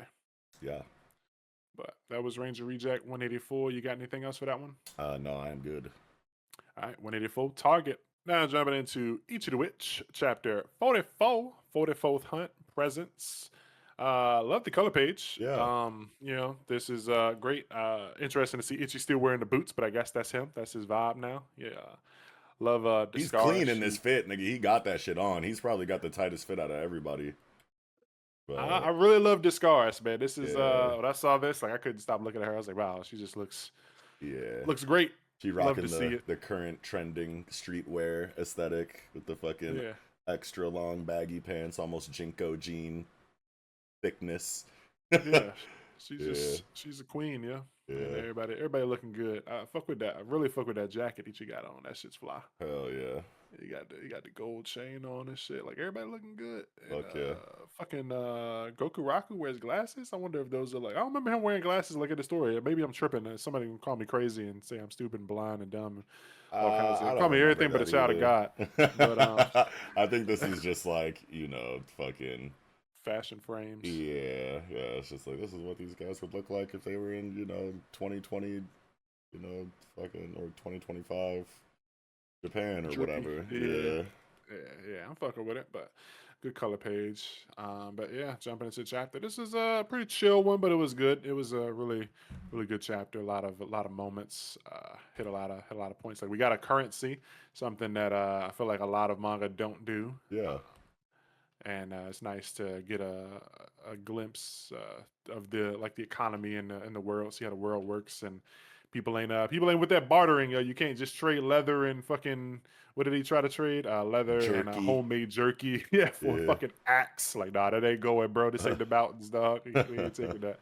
Yeah, I love how Osamu Nishi is able to kind of like slow things down in between arcs and just focus on character and like world building stuff. Like a lot of I don't know, a lot of Weekly Shonen Jump manga. I feel like I don't want to say like scared to kind of like slow things down, but just like are afraid that people will get too bored or you know like they it won't sell as much if it's not like constant high octane action from moment to moment or whatever. And a lot of people like on Twitter and whatnot, I've seen like making fun of Ichi the Witch just for like being mid or whatever. And I'm sure it has a lot to do with like how much it chooses to spend on you know character stuff or like world building. And I just really appreciate the slower burn aspect of Ichi the Witch so far throughout its run because we've gotten like great fights too. Don't get me wrong, like there's been like really good conflicts. Like we just came out of like a really big arc, so it makes sense to do something like this. But Yeah, who knows how long it's going to be before the next big thing, like really big thing, happens? And it's just one of those series that gets to kind of just chill and do its own thing because it doesn't have like a fear of like an axe or anything like that. I'm sure the sales are insane for it still. I don't really know the numbers like that, but yeah, for sure. I would assume that it's like so safe that it can just kind of do whatever it wants, and that allows it to kind of flesh the world out and make it feel a lot more lived in and real. Yeah, like there's a lot of setup goes into being able to even have a chapter like this. Like Yeah, this type of stuff wouldn't work if it wasn't for like Discaris being who she was, and you know introducing a character like Toge Ice and having her be so strict for the rules and shit. And it's like okay, you set up a chapter in the future where it's like okay, you force Ichi to sit down and learn, but also you got his silly like teacher who didn't tell him shit and also didn't tell him about his money. So she's you know pocketing his money and stuff. It just it creates a way for this to happen, and it feels like it's not taken away from anything. It doesn't feel like filler. It's not a waste of time, and you know you learn a lot along the way, and yeah, get to see into you know how Ichi feels about people like Discaris, and you know buying a gift like that type of thing doesn't happen in a lot of manga. We don't get to see in like these like battle shonen jumpy type manga. Like when the last time somebody fucking went and bought a gift in one of these stories? I don't remember. Ririn, I think. I mean, when that's not a jump. Oh, Time, true. Yeah, it's yeah, not Jump. Yeah, yeah. But even I mean, what happened in Free Run? What? it was just like it was Uh, just an episode dedicated to like Stark's birthday, and then like you know, okay, and yeah. then Fran, Fern, Fern was Fern, like, "What the fuck yeah, do I get him? I have no idea what to get him." And then she just gets him like a hamburger steak, and then I think there was another chapter later where it was Fern's birthday and Stark got yeah, her something. Yeah, yeah. But like these type of moments, you don't usually get in like Weekly Shonen Jump, where it's like yeah, you gotta always have your foot on the gas or risk losing your you know your place in the magazine. So this is nice. right. Yeah, that was really well said about how like we couldn't even get a chapter like this without some of the previous character setup that we got for Discaris, and you know a lot of the world building elements kind of like coming back into play, like when Discaris like made that contract with Ichi, like officially making him a family member. And Ichi's like, well, what the fuck is that? And then he kind of like slowly like learns what that is over time, and it's like, okay, well now that's being paid off here in this chapter by him going and getting Discaris a gift and be like, dude, you made me your family, thank you. And it's Yeah. like, yeah, it just all just feels so good. Man, you get to see like it even chilled her out. Like she was, you know, she was trying to escape it, and you know, she gets a present from Ichi. It's like, you know what? Let's go back. I'll pay for your drinks, Toge. Like, She's you you buying? Oh know, shit. yeah. It's like she won't expect it that, you know, Yeah, that appreciation.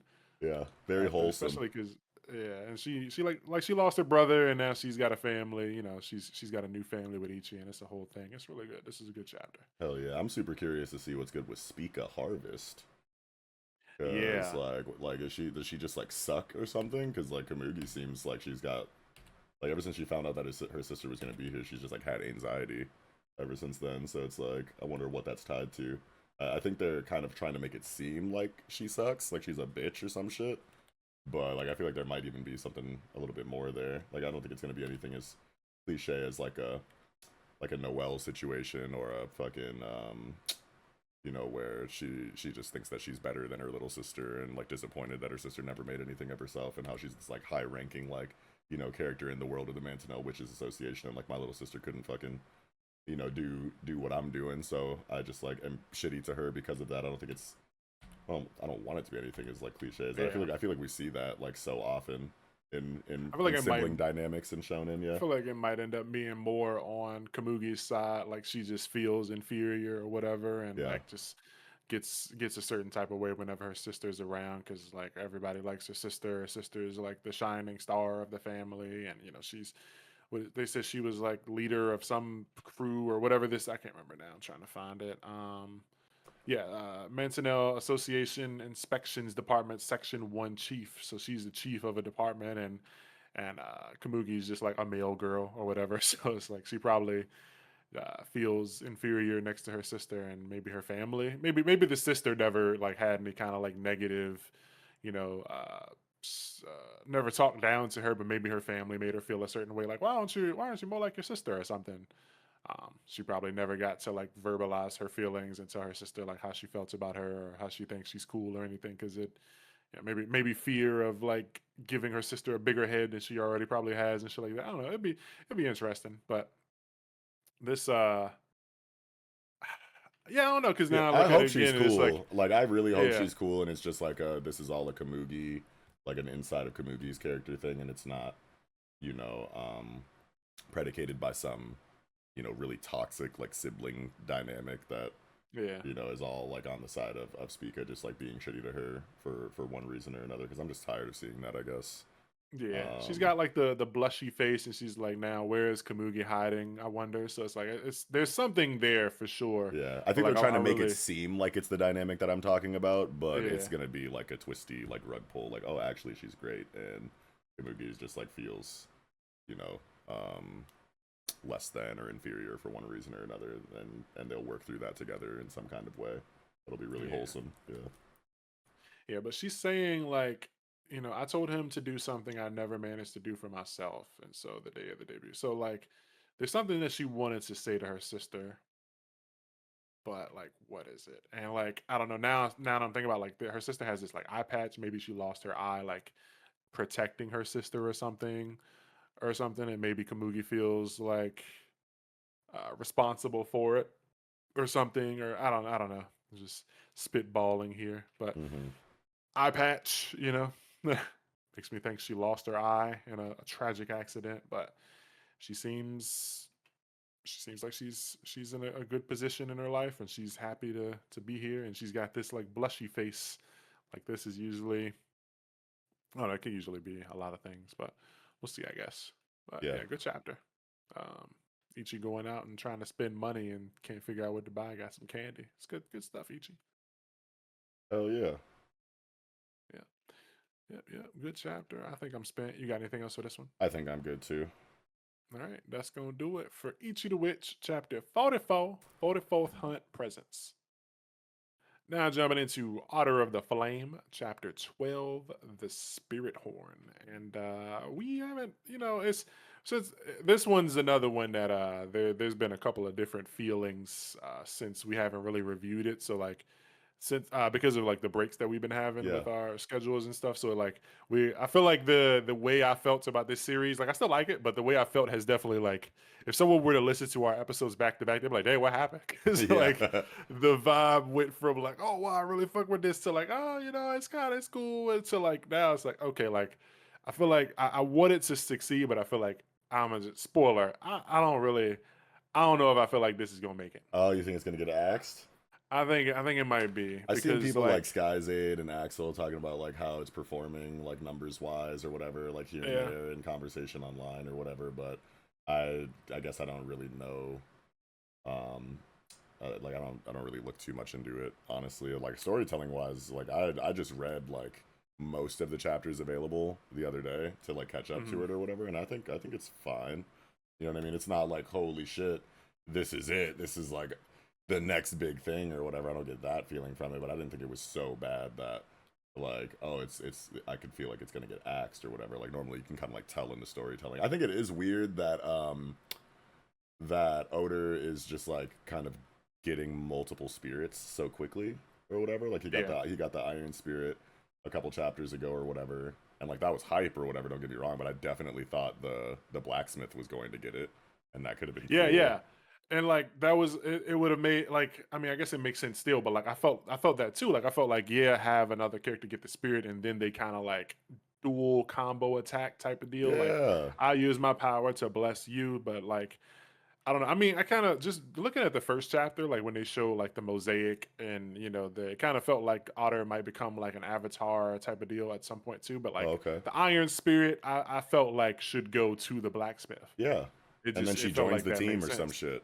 Yeah, Yeah, because I mean, the spirit's and gonna be going with Otter anyway, so like, why not yeah, like have it go with in the form of another character on the team instead of just going to the MC? That just seems it just seems yeah. like kind of a waste there. That's the first time where I was like reading it and I was like, oh no, is this doing the thing that could lead to Axie business?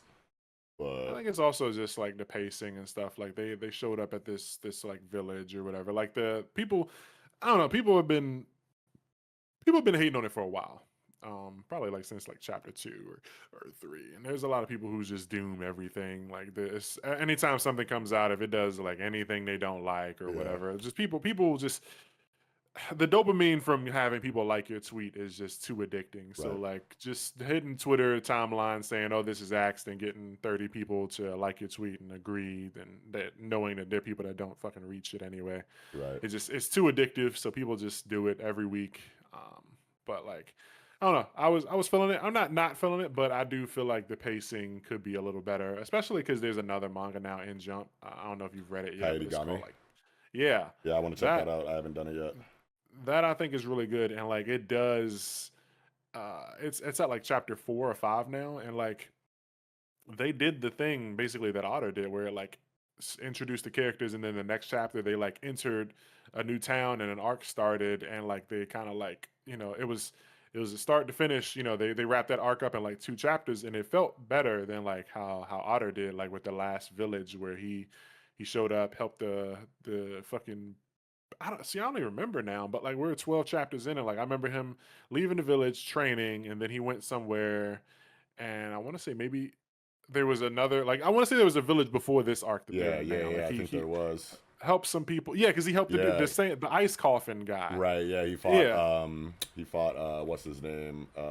Fuck, dude. They just said it in this chapter too. Did they? User. Okay, Yeah, the nigga with the okay, ice limbs who like had all of the ice coffin attacks and then like yeah, made the yeah. ice coffin armor. Yeah, yeah, yeah. Because I remember saying like he reminded me of like Gara and stuff, and it was like yeah, so Yes. like that. So they did something similar to that in Katagami, but it didn't feel like a rush. It didn't feel bad. Like they had the first chapter, first 1 or 2 chapters, then they entered an arc, and that arc wrapped up like in a chapter or two, and it was fast, but it didn't feel like I Right. don't know. I will peep it. Yeah, you gotta peep because it feels like it's fast, but like not too fast, and it feels good. Yeah. So I feel like that series existing alone is probably enough to end up having Otter not survive because like It's just doing you everything that know Otter's kind of trying to do, but better almost. yeah, and like the art is like I mean not to say the Otter's art is bad, but like it's a more clean, more refined I Oh, guess okay. art. Sure.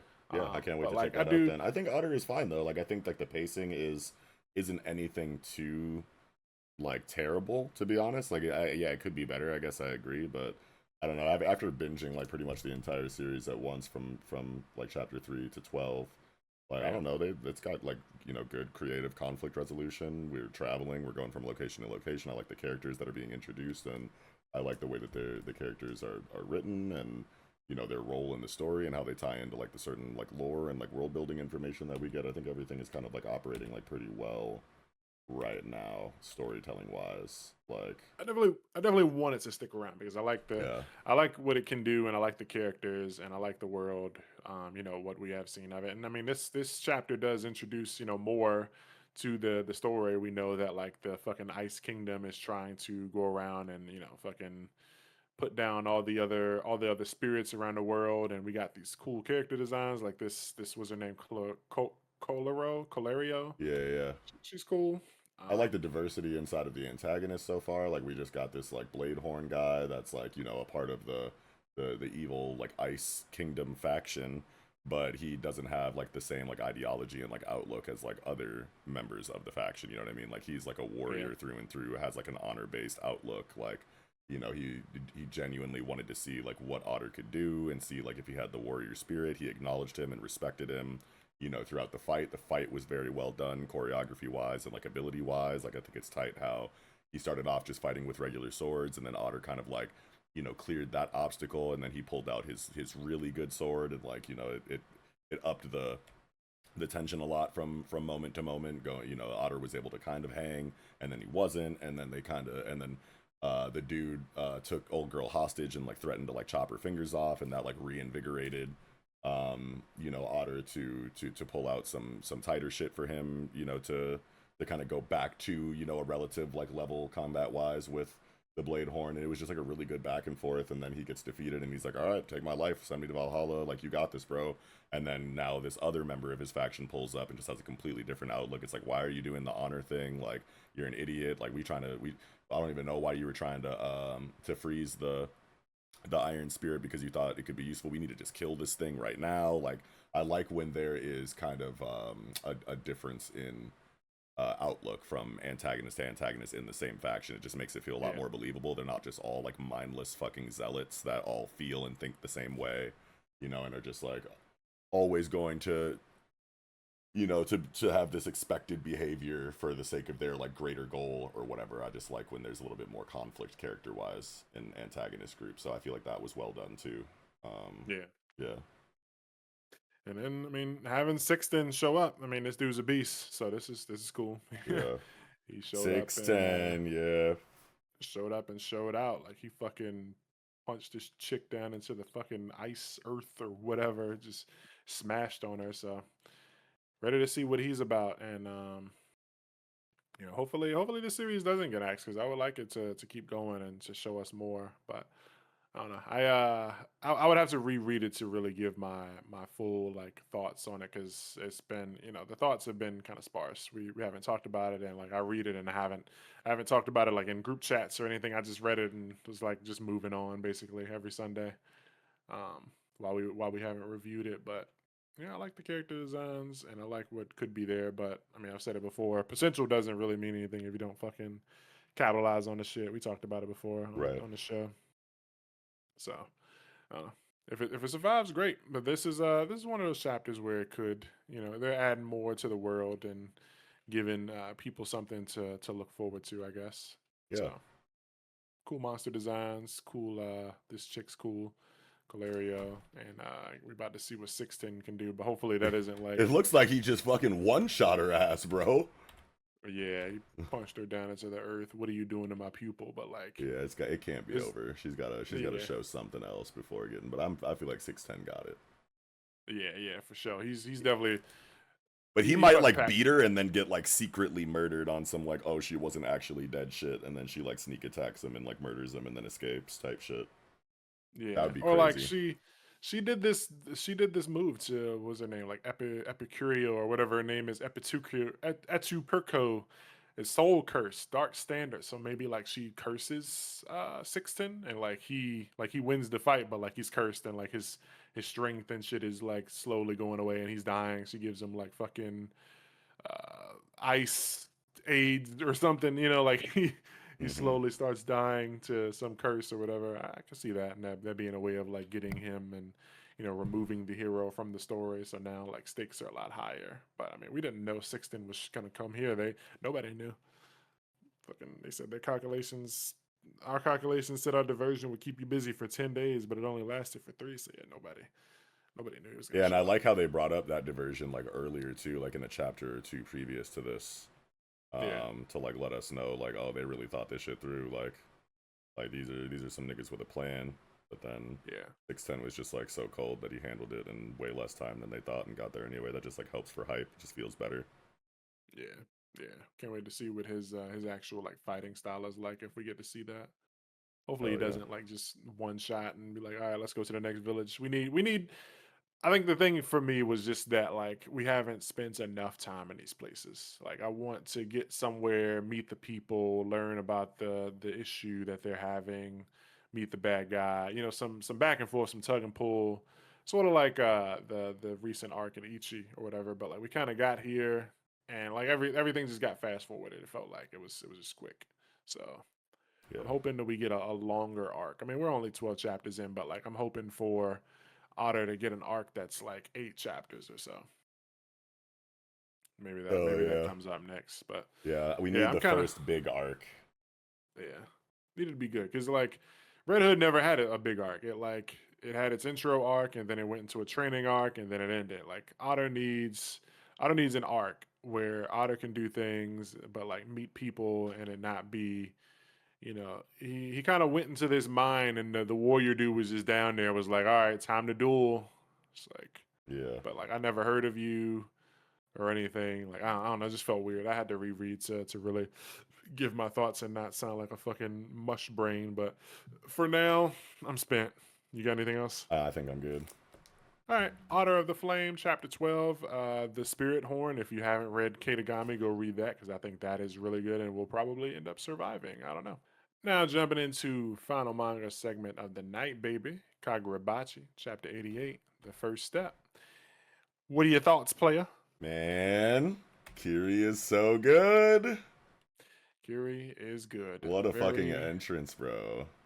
that bro, I saw that and I was like, huh, what's happened? Like with page 4 when I Yeah. thought he was doing something. I was like, wait, no, he's getting sliced. Yeah. Never seen that shit. That's like that reminded me of like I don't remember if Takamura from Sakamoto Days did that, but I feel like he did something similar to that. But he cut Uh, the door and then opened the door. But like this was some shit yeah. that I could see him doing, like accidentally slicing a nigga by just entering the room. It would have okay, I guess they did kind of do it, but they didn't have like a sound effect. I was like, when I saw what was happening and that the floor was falling, with her when she cut it, and then the dude was under. I was hoping they would do like a boing, Yeah, like, no, he definitely got scrunched underneath that shit, bro. She yeah, landed straight on it. I mean, he was already dead probably before he got squished, but fuck it, that's just so funny that she opens up the floor, slices him in half with the initial cut to open up the floor, and then also the elevator pad that she created also crushes him. Is just so funny. And she's like, "Yo, what up, y'all? Shit, oh, it's Uraha. Thought you were dead, nigga. Welcome back, though." yeah, And it's cool yeah, that she's the granddaughter of, the original, progenitor of the EI White Purity style. That's just a really cool link back to this guy. yeah. But like, isn't that so? The EI is the quick draw, right? Like when you Yeah, unsheath the blade. Like, am I yeah. not tripping? Like this sword, she doesn't seem to have a sheath, and her sword is huge. Like, Yeah, how do it's you? like a fucking like Naginata or wait, no, no, no. What's the hold on. Uh what the fuck? God damn it. Long katana. God, I can't remember the fucking names off the Oh, top of my is it head. is it Odachi? No Dachi, no Dachi, no Dachi. No Yeah. Dachi. Okay, yeah. Like this shit is so big that she can like lean on it. Like Yeah. it's as tall as her. Like this is crazy. I'm just like, how do you quick draw that motherfucker? It's huge. You're right. I think maybe it's because it has something to do with like the fact that she said that her grandfather is like a male chauvinistic pig that thinks that women like shouldn't be sword wielders or Yeah. whatever. So maybe it's like a rebellion against what he thinks proper swordsmanship should be. So it's like I'm not even gonna do quick draw shit. I'm gonna develop my own fighting style with the size of sword that I originally like was attracted to, and I'm gonna become better than you with this sword. That because he With a said big ass blade. yeah, and he even goes out of his way to say What the fuck did he It's say? you. Swords are for Swords are for men. They're men. way too heavy for a woman's slender arm. She's like, okay, well, I'm about to grab the biggest size fucking katana that there is Yeah. and flex on you with that shit. Yeah. Just using it, doing this shit out of spite. Like fuck you and anybody who thinks like this. I'm gonna use something that's just overly big and showy and just be a beast with it. Yeah. Yeah. Yeah, I like it. She's cool, yo, and fun characters. Like they're talking about how loose she is. I guess she didn't even realize. Like she probably doesn't even realize she killed the dude and landed on him. like, Right. like it's just she's so silly looking. It reminds me of like the page where it's the Izaru squad's Kiri Shirakai, whatever. It looks like a demon slayer, like the way they kind of like derpy arted characters. Oh, right. Uh, yeah, it's good stuff. Yeah. She's a fun character so far. I can't wait to see, what else she got in the Seems like she's tank about to here. activate for real next chapter, based on the way Yeah, that this chapter ended. But I love how the Hishaku like comes back into combat, like after all of the comedy or whatever, with her little tiny small backstory moment or whatever, and then they're like, hold yeah, on, nigga, you got enemies here that are trying to assassinate you, man. Like, pay attention. In this, Uraha just fucking hits the fucking spinning back kick, didn't miss a beat, kicks him through the fucking wall. I was like, oh shit. Like, yeah. And it's like, okay, so Uraha is like his natural his sorcery like lets him enhance an ability or attack or whatever. Or yeah, was it an attack or a body a part? single ability at a time Yeah, in whatever yeah. way that ability seems to manifest. Can be, just straight martial arts like taijutsu type stuff, or it could be a sword attack. But like whatever he's attacking with just gets amplified. Yeah, that was dope. And like I remember Jura said that this dude that like ran up on Uraha was like their strongest guy or whatever. He said that like last chapter. This dude with the fucking tie. Yeah, so he's definitely not out of the fight, but he just wasn't expecting fucking Uraha to hit him with the spinning back kick with that much viciousness. He just got Yeah, caught off yeah. guard by Uraha's ability to enhance any single attack or ability. He's like, oh He shit, probably okay, I is didn't think it also was gonna be that strong. he's probably the kind of character that also doesn't care. Like he probably like since he's so strong, he's just like he doesn't even think to like block attacks and shit. Right. Yeah, yeah, it could be But something like that. I love how Uraha slices through this fucking demon bite, the Mako yeah, sorcery, and then like as soon as he slices through it, the antagonists are just like, all right, now, and he like pulls the sword out of the fucking tome or the grimoire or whatever the fuck that is to clash with him. Like it's just I just love the speed of like conflicts when it's shown. Like, okay, an attack is thrown, but then there's already like a countermeasure like loaded up, like without any time in between. this I love that kind of This shit. shit is this shit's fire though because it looks like the weapon itself is the like words because Yeah, like if you look at that middle the words are getting sucked to the sword and then there's no words left on the page. So it's like I wonder if they got more weapons in there, kind of like a ninja scroll like from yeah, Naruto. Like hell yeah. they just save shurikens in a sheet of paper or whatever. So it's like this sword was just it wasn't like I don't know. It's not like it's in a fucking like bag or anything, but it just is the words type shit. Right. I don't know how to explain it without I, sounding stupid, but no, you get it. I think I follow you. Yeah, but Yeah, yeah, it's cool stuff, and you're pushing up on them, so this is cool. Can ready to see what these guys got? Somebody, I want to say Abyssal. Did you see what he said in HGS chat I earlier? did. He was talking about how like the Sword Saint might have like some kind of like cloning ability, and you're just like one of his like alter egos or whatever, one of his clones or some shit. Yeah, yeah, I like that thought, and I was just like, okay, so like he was saying, what if his Sword Saint can make clones? And I'm like, okay, so that would kind of be, I guess, in line with an insect ability, like shedding their skin, like I guess a cicada or like I think some spiders shed their skin and stuff. So maybe if we were to follow that theory and Yura was some sort of clone of the Sword Saint because they have the same like eyes and Yeah, but I shit, don't know like how I feel maybe about that because why would a clone of the Sword Saint have the motivations that Yura has in the Hishaku? As if like it's almost as if like maybe Yura came from that island. yeah, I do also like lean towards that, but I was just thinking like if that is the case, maybe it's like the clone has its own identity. Like he can shed his skin and that like clone that he makes has its own personality. Yeah, It's not like a Naruto shadow clone. Like it's like creating another person basically. which is And fine, but then again, like why would it have the motivation of wanting revenge on the Enchanted Blade wielders for what they did during the Seitei War yeah, against the Islanders? Like unless this fucking clone got its own personality and decided it was just empathetic for that cause specifically for one reason or another. I have no idea, but yeah, yeah, yeah, yeah, I can see it. I don't know. It's a cool Yeah, it's a thought, cool thought for sure. and like just I was thinking because like maybe that could be why he's saying like all right, time is now, because like maybe this is an ability that takes a long time to like recharge. So if he can create clones, which not saying he can, it falls in line with the whole insect thing, but like also like butterflies and shit like they caterpillars, they go into the whole fucking chrysalis for X amount of time, and then they come out. So it could be a thing that just requires some time to be able to do again, but who knows? I don't Yeah. know. That might not be the case. I do think this nigga stink because if he been sitting in the basement for 18 years and ain't moved or said a word in 18 years, and now he gets up, he gonna smell crazy. Oh yeah, definitely. Um, I know it smelled crazy in there. I know it smelled nutty down there, but Down there is crazy as fuck. yeah, nutty down there, crazy. But yeah, last week that page that page when all the villains showed up when they had their like fucking squad pose, everyone popped into existence. I was like, this type of page where people see this and be like, this looks like one of two things. Like this looks like a good guy pose, like all the good guy. Like Black Clover does this a lot, where we're all here. They have like everyone show up, Yeah, but they did also that in like Astro Royale too, right before it got axed. yeah, but also like I can see someone seeing this and go like, "Oh my god, all the villains are here. Is this the final arc?" Like Right. that's how people usually react to seeing like all of the known bad guys in one place. So Yeah. like, it's a good page, but it's just funny to see that. Hmm. Um, Interesting though with what's her name, Kiri. Kiri wants to kill her granddad, but she's still a good granddaughter. Right.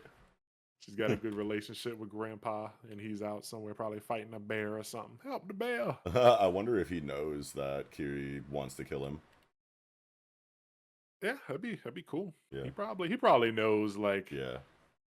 it's like I raised that girl, I raised her dad, or whoever his child is, like whatever the relationship, whether he's like Yeah. Where are her her parents at mom's, then? yeah, Yeah. yeah, what parent is his kid, and it's like who did he raise, and how did he raise the granddaughter. So it's probably like I know how I raised her. She would be strong enough to one day want to challenge me because of the way I raised her and talk shit to her. Right. Yeah, Yeah, I love the situation right now though. Like Kiri seems like very confident in the situation. She's like step back and go, let me show you how to do this shit real quick. Like it's like, yeah, oh man, because like this is like a dire, like bro, this is all of the Hishaku kind of in like one moment here. Like yeah. that's a really big deal. And just like the confidence on her face is just like really interesting. I cannot wait to see her showing next week. If Also, we stay on this perspective, yeah. yeah. Also, like on this first page, when we got like another like silhouette crew like page like this, I wasn't expecting it to be this many. Like, What? on the first page where they say contact all elite troops, and there's like one, two, three, four, Oh right. five, six, seven, eight, nine, like at least like 10 characters that we just get silhouettes for, and then a couple people are like off screen type shit. So it's like the Kuminabi still has a lot of like elite forces that we have not met, and that's cool. I was not that I was thinking that we were like dwindling down, but I just didn't expect to see like so many squads. And it reminds me of the Gachi page from Oh last week that we were right. talking about earlier, Yes where it's sir. like Team Danger. There's like four people we haven't seen yet, and then there's like 10 more Kuminabi elite forces that we haven't met, and like Hiyuki's not up here, so like. Is she not included because she's like already like on the premises somewhere or something, or what? Like why isn't Hiyuki here and she's got Flame Bone, and they said that was like the top contender to face off against a an enchanted blade, but like Kiri's here and some of these other people are here. Right. Yeah, where is she, huh? Yeah, we got some.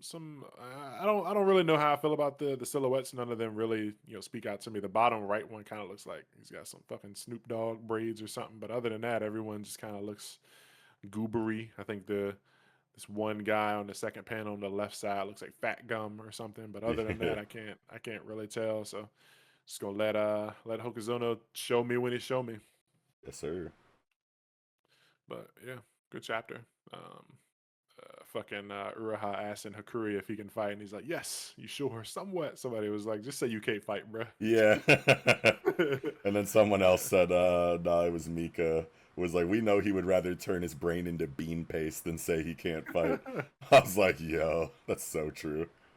Yeah, bro, got a mission to do, yeah. But Yeah, Kiri is here, so the guys are probably about to get a little break, and so yeah, she's got to be. So I wonder how old she is. I don't think they said, but like Uraha was babysitting her, so she's Uraha's got to be a bit older than her. Ain't he like Since 40? is he? I don't think he's that old. He I looked don't. young as fuck, to be honest, but Yeah, Uraha looks young. I was gonna give him Bete War was like 15 years ago, though, and he was like a frontliner for that. true, So true. I'll give him. Yeah, I'll give him about he's 30 something. Yeah. 35 type shit. So yeah, I can give. That means she would probably be. I don't know, 20, like maybe 20, Yeah. maybe. I don't know. I'm bad with ages, but like I'm Damn. just. Especially in I these ain't- shonen stories. Like I remember saying one time, like I had completely forgotten that Nanami was like only a couple years like younger or older than Gojo or something like that. I remember saying like in a review back in the Project Manga days, like this nigga's like 40 or some shit. Yeah, Yeah. full time nigga 28. He's like 20. Yeah. Yeah, Yeah. yeah, nah. Yeah. I don't know how old she is, but she's younger than Uraha, and Uraha is at least 30, I guess, because I don't imagine he was fighting in that war at 10 with a blade, whatever. Yeah. Um, but they do be doing child soldier stuff, but he don't seem like the child soldier type like Hisui from Ranger, where like she was forced into this war at a tender age. He don't Right. seem like he's got that kind of background or whatever. So I Right. don't see him growing up as a child soldier being his story. Yeah. But yeah, good chapter. It's a movie as usual. Hokuzono Cinema. Real This cinema. shit this shit gonna go crazy when they get animated, man. These Can't last few wait for chapters that. have been last few chapters have just been straight cinema for real. To me, that's cinema. Movies. Yeah. Yeah, this is good stuff. Kagurabachi never lets me down. Never. And it's not gonna. Yeah. Yeah. We locked in. You got anything else for this one, bro? I think I'm good, man. All right. So that's gonna do it for Kagurabachi chapter 88, the first step. All right, now before we roll on out of here, we're gonna talk about what I guess our favorite chapter of the week was, and I still ain't decide, so I'm gonna let you talk. Sure. I think I'm going with Shangri-La Frontier this week. Because, like, honestly, like, this wasn't really a week where, like, any series had, like, a holy fucking shit. This is, like, insane. Like, usually that's, like, Kagurabachi with the run that it's kind of, like, had, where it's just, like, clearly in a league of its own, like, chapter quality-wise, compared to the rest of the roster. I feel like we're just, like, consistently saying, like, Kagurabachi got it, especially during the Samura and Hirokiko and what's his daughter's name? Iori. E- Talking about Samura's Samura's daughter. daughter? Yeah. Yeah, Iori. Yeah. Like during all of that stretch, like it was really hard for Kagurabachi to not win chapter of the week for like literally like any host that was on the show from week to week or whatever, any combination of us. But this was like a relatively chill week where like every chapter was great or good, don't get me wrong, but I feel like none of them had like a holy shit jaw droppy kind of like situation. But Shangri-La Frontier just like did it for me. And for reasons that I was saying like in the segment about how like I really love like the dialogue and the battle of wits and like the mind gamey kind of like aspect to the conflict inside of this like argument or negotiation or deliberation dialogue that we got, and it kind of like wrapped up nicely with like a really cool twist reveal at the end. So that's the one that kind of like jumps out at me as like my favorite. Second would probably go to like Ranger Reject, probably, if I had to choose. Yeah, Yeah. Ranger was really good. I Mhm.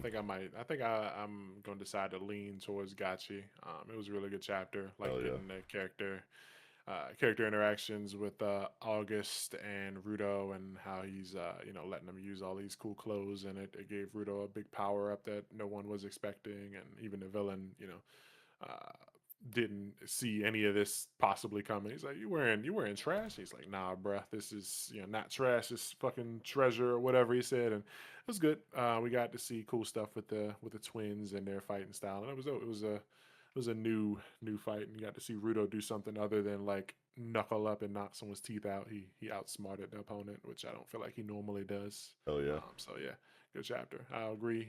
Ranger was really solid. Ichi was really good, even though it was a super chill chapter. It was good emotions, good feels, and then Kagurabachi Cinema. But I think I'm gonna lean with Gachi this week. Fuck yeah, dude. All right, that's chapter of the week. Now jumping into top comments, or you might call it comments of the week, or whatever you want to call it. But I'm just gonna read a couple of comments from the last episode and address them. This time, though, we got some interesting comments from not underscore applicable. He's got 3 comments, and I'm gonna just read them all. Well, And if you don't like the writing in Chainsaw Man, don't cover it. Y'all are the same people who think Wannabe Sword Art Online is a good story. Give me a fucking break. Y'all are ridiculous. yo, I honestly don't even care about the other series you cover anymore because that Chainsaw Man review was atrocious. Replace it. Stop covering it. You don't like it. Don't cover a series if you don't like it. I'm still going to read it, but don't cover it if you don't like it. wow. And then he deleted those and he came back with a diet version of that, much less aggressive. There's still some capitalized letters in here, but the newer comment is just because y'all haven't been able to keep up with the lore of Chainsaw Man doesn't mean it's not good. Dot dot dot dot dot dot dot dot. For crying out loud, y'all didn't even understand what the Fire Devil was doing here, and you didn't remember how the Fire Devil was masquerading as the Justice Devil to get all those kids at the school on her side. Just don't Uh, cover it if you don't like it. Jesus Christ, bro. And that's not even fair because, like, I remember in the last Chainsaw Man segment that we had in episode 30 of Shonen Pulse, we were kind of trying to get to the bottom of the Fire Devil situation, and I remember a big portion of that review was us kind of hammering out like exactly what was going on there. You know what I mean? Like, we're not, at the end of the day, we're not like Wikipedias for these series that are going to remember every single detail for everything that we talk about. Like, a lot of it is, our own interpretations of the things that we review and bouncing ideas off of each other on like how to interpret certain things. That's why there's multiple of us to like kind of have a conversation about that. You know what I mean? If you need us to be Wikipedias for these series, or just fucking like look up the wiki or some shit. You know what I mean? Like, we're here to have a conversation and to to give our outlooks on the series in whatever form that takes. But like, there was no slander at all. Like, we didn't say a single negative thing about Chainsaw Man at the end of the day in that conversation. So you're just mad that we just like didn't understand it fully like before talking about it, I guess, which is fine. Maybe this isn't the show for you, but to act like we don't like it and shouldn't cover it because we don't like it, I think that that's kind of a stretch, man. Like I think we love Chainsaw Man, like if we don't like things, then we won't review them.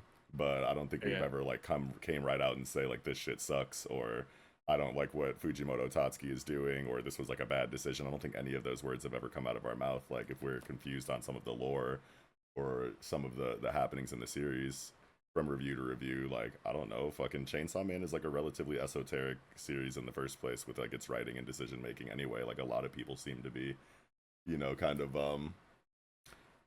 just having a hard time interpreting exactly what things mean or exactly why events play out the way that they do. So it's really not that big of a deal in my opinion. But I do remember in that review, like, we were talking about, you know, the Fire Devil inhabiting the body of the twin brother that survived the Bat Devil attack or whatever in the beginning of the Yeah. series. Was it the Bat Devil, or No, it was was it it was the the cockroach cockroach? devil. Yeah, the cockroach devil. Like, yeah, like we had like a whole conversation where we were kind of ironing that out and piecing together exactly what kind of happened there. But it was not a negative conversation at all. It was just like a, don't you think that this is what happened? Isn't it that this happened because of this and this? Like, it was just us trying to get to the bottom of something. It wasn't slander at all. So There have been that's a some very weird comment to me. there have been some times where I did personally say I wasn't feeling it as much, but I haven't called it bad. I haven't said it was shit. There was not like, if not applicable wants to just go back a couple episodes and listen to us talk about fucking Astro Royale. Now that was something where we were actually calling it butt cheeks. We Yeah, were weekly saying this shit is bad and it is like we're ready for it to end. Like, that was something that we no longer like. We liked it and then we no longer liked it. And with Chainsaw Man, I was more in the mind of like, I love what it did. I'm kind of not caring for it so much. I've said I don't care for it so much. yeah, Not that I don't like it. I don't think I've ever said I dislike it or hate it or that he should stop. But I was definitely saying that I didn't care for it as much. But like I said, we like Chainsaw Man. That's why we talk about it. And like, we're not about to pretend to, you know, not to dislike things or not to have, you know, questions or concerns about things just to like suck it off. Like that's you don't want to like listen to somebody who just sucks off everything that you like, you know, then you end up in a fucking cult. And we're not a cult, bro. We're just some dudes sitting on a couch talking about comic books, and we talk about a lot of them, bro. We read a lot of things, and like our schedule hasn't been the best, so like yeah, we forget some things.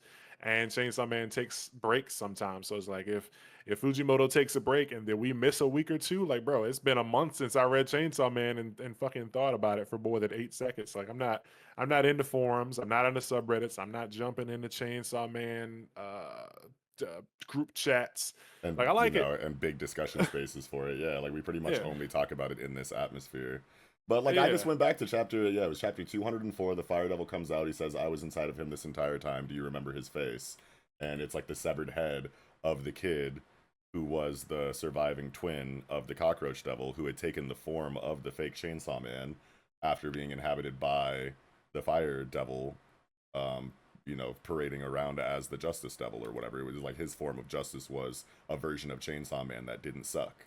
And then Denji defeated him, and then we got all of this writing about how like he was the surviving twin that you really didn't care about the collateral damage for when you wanted to save that kitten when the Cockroach Devil attacked, and it made Denji feel like fucking shit for like not being as good of a hero as he thought that he was. You know what I mean? Like that's literally the whole conversation that we were having in the previous Chainsaw Man review that not applicable kid was yelling at us for. And like I thoroughly remember the review. Like we were not hating on Chainsaw Man. We were just trying to get to the bottom of what was actually happening, and we were bouncing ideas off of each other and kind of like trying to like iron it out. It wasn't anger, it wasn't slander. Yeah. It was just It's like, funny because what did it's it funny happen because like like this or was it like that? Yeah. I think I've been pretty like vocal about like the whole let Fujimoto cook, and like you know I've been team let him cook for about every chapter up until the last like 3 chapters. So if dude thinks that like I don't like Chainsaw Man, then that means he just tuned into the channel like in the last 3 episodes. You haven't I swear like I want to listened to say us I've talk seen about it. him commenting on shit like I throughout the life of the channel so far. I want to say I not think so applicable too. is a I think regular so face too. that we see. Yeah, so it's just Yeah, and weird it's that like that's it's the like stance he yeah, took on that.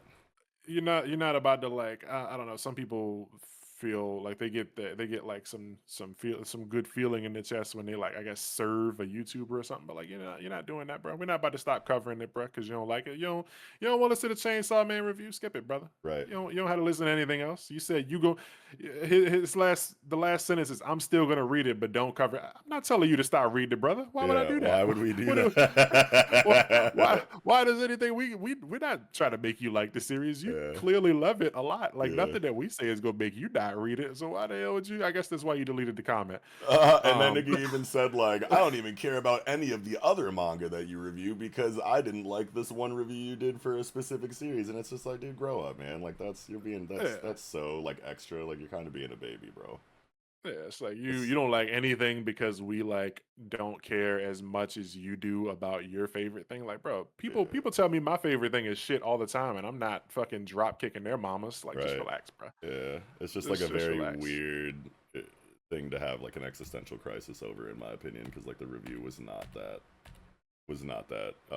negative at all. It actually Yeah, wasn't negative at all. The one that he was commenting on.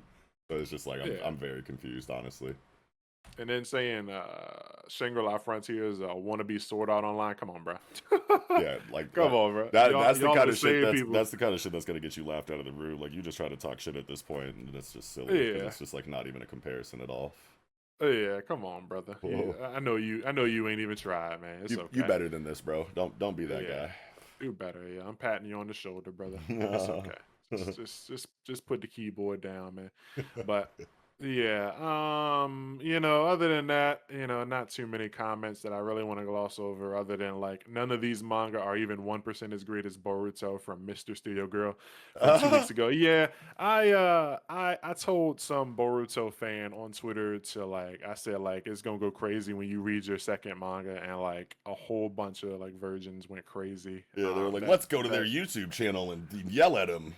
yeah, that tweet got I want to say 1 million views and like 40K likes and shit. People were uh, just going crazy on that. Like Yeah, we don't care, bruh. We really don't. But I mean, keep if doing we, it. It helps our algorithm. So like, yeah, if you want to help us out algorithmically by leaving a comment, we don't really care if you're, a fucking yeah, angry Boruto fan that didn't like my nigga's tweet last week. Like, come come give us engagement, come give us interactions on our channel. That helps actually. So yeah, bro. Like if you return, I will argue with you all day and night because it keeps giving us more money. Thank you, man.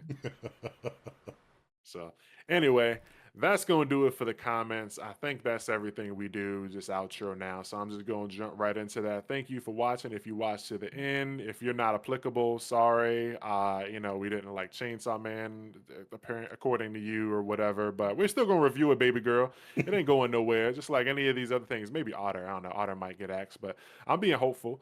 Y'all out there, be safe, drink water, stretch, tell your mama you love her. Look both ways before you cross the street. and read Battle Angel Kigami. Alita. Yeah, read Battle Angel Alita. Listen to the audiobook for Dungeon Crawler Carl. If you don't, I'm gonna Yes. send my Goonies after you. They're going not the Goonies that people talk about on Twitter, but the real Goonies, the one that beat people up. Yeah, man. Thanks for watching. Hit the like button, hit the subscribe button, do all that stuff. Donate, fucking drop comments. Let us know how much you hate us, how much you like us, if we had good takes, if we forgot anything. That's what you should do. The comment section should be for reminding us for stuff and telling us when we spitting, not saying stop reviewing the thing. You're not gonna serve us, man. We don't care. Right. We grown. We 35. We don't give a damn. If you hate us, move on, bro. Everybody gotta have a hater. But Right. that's it. That's the end of this episode. Thank you for watching. This is episode 31. Holla holla.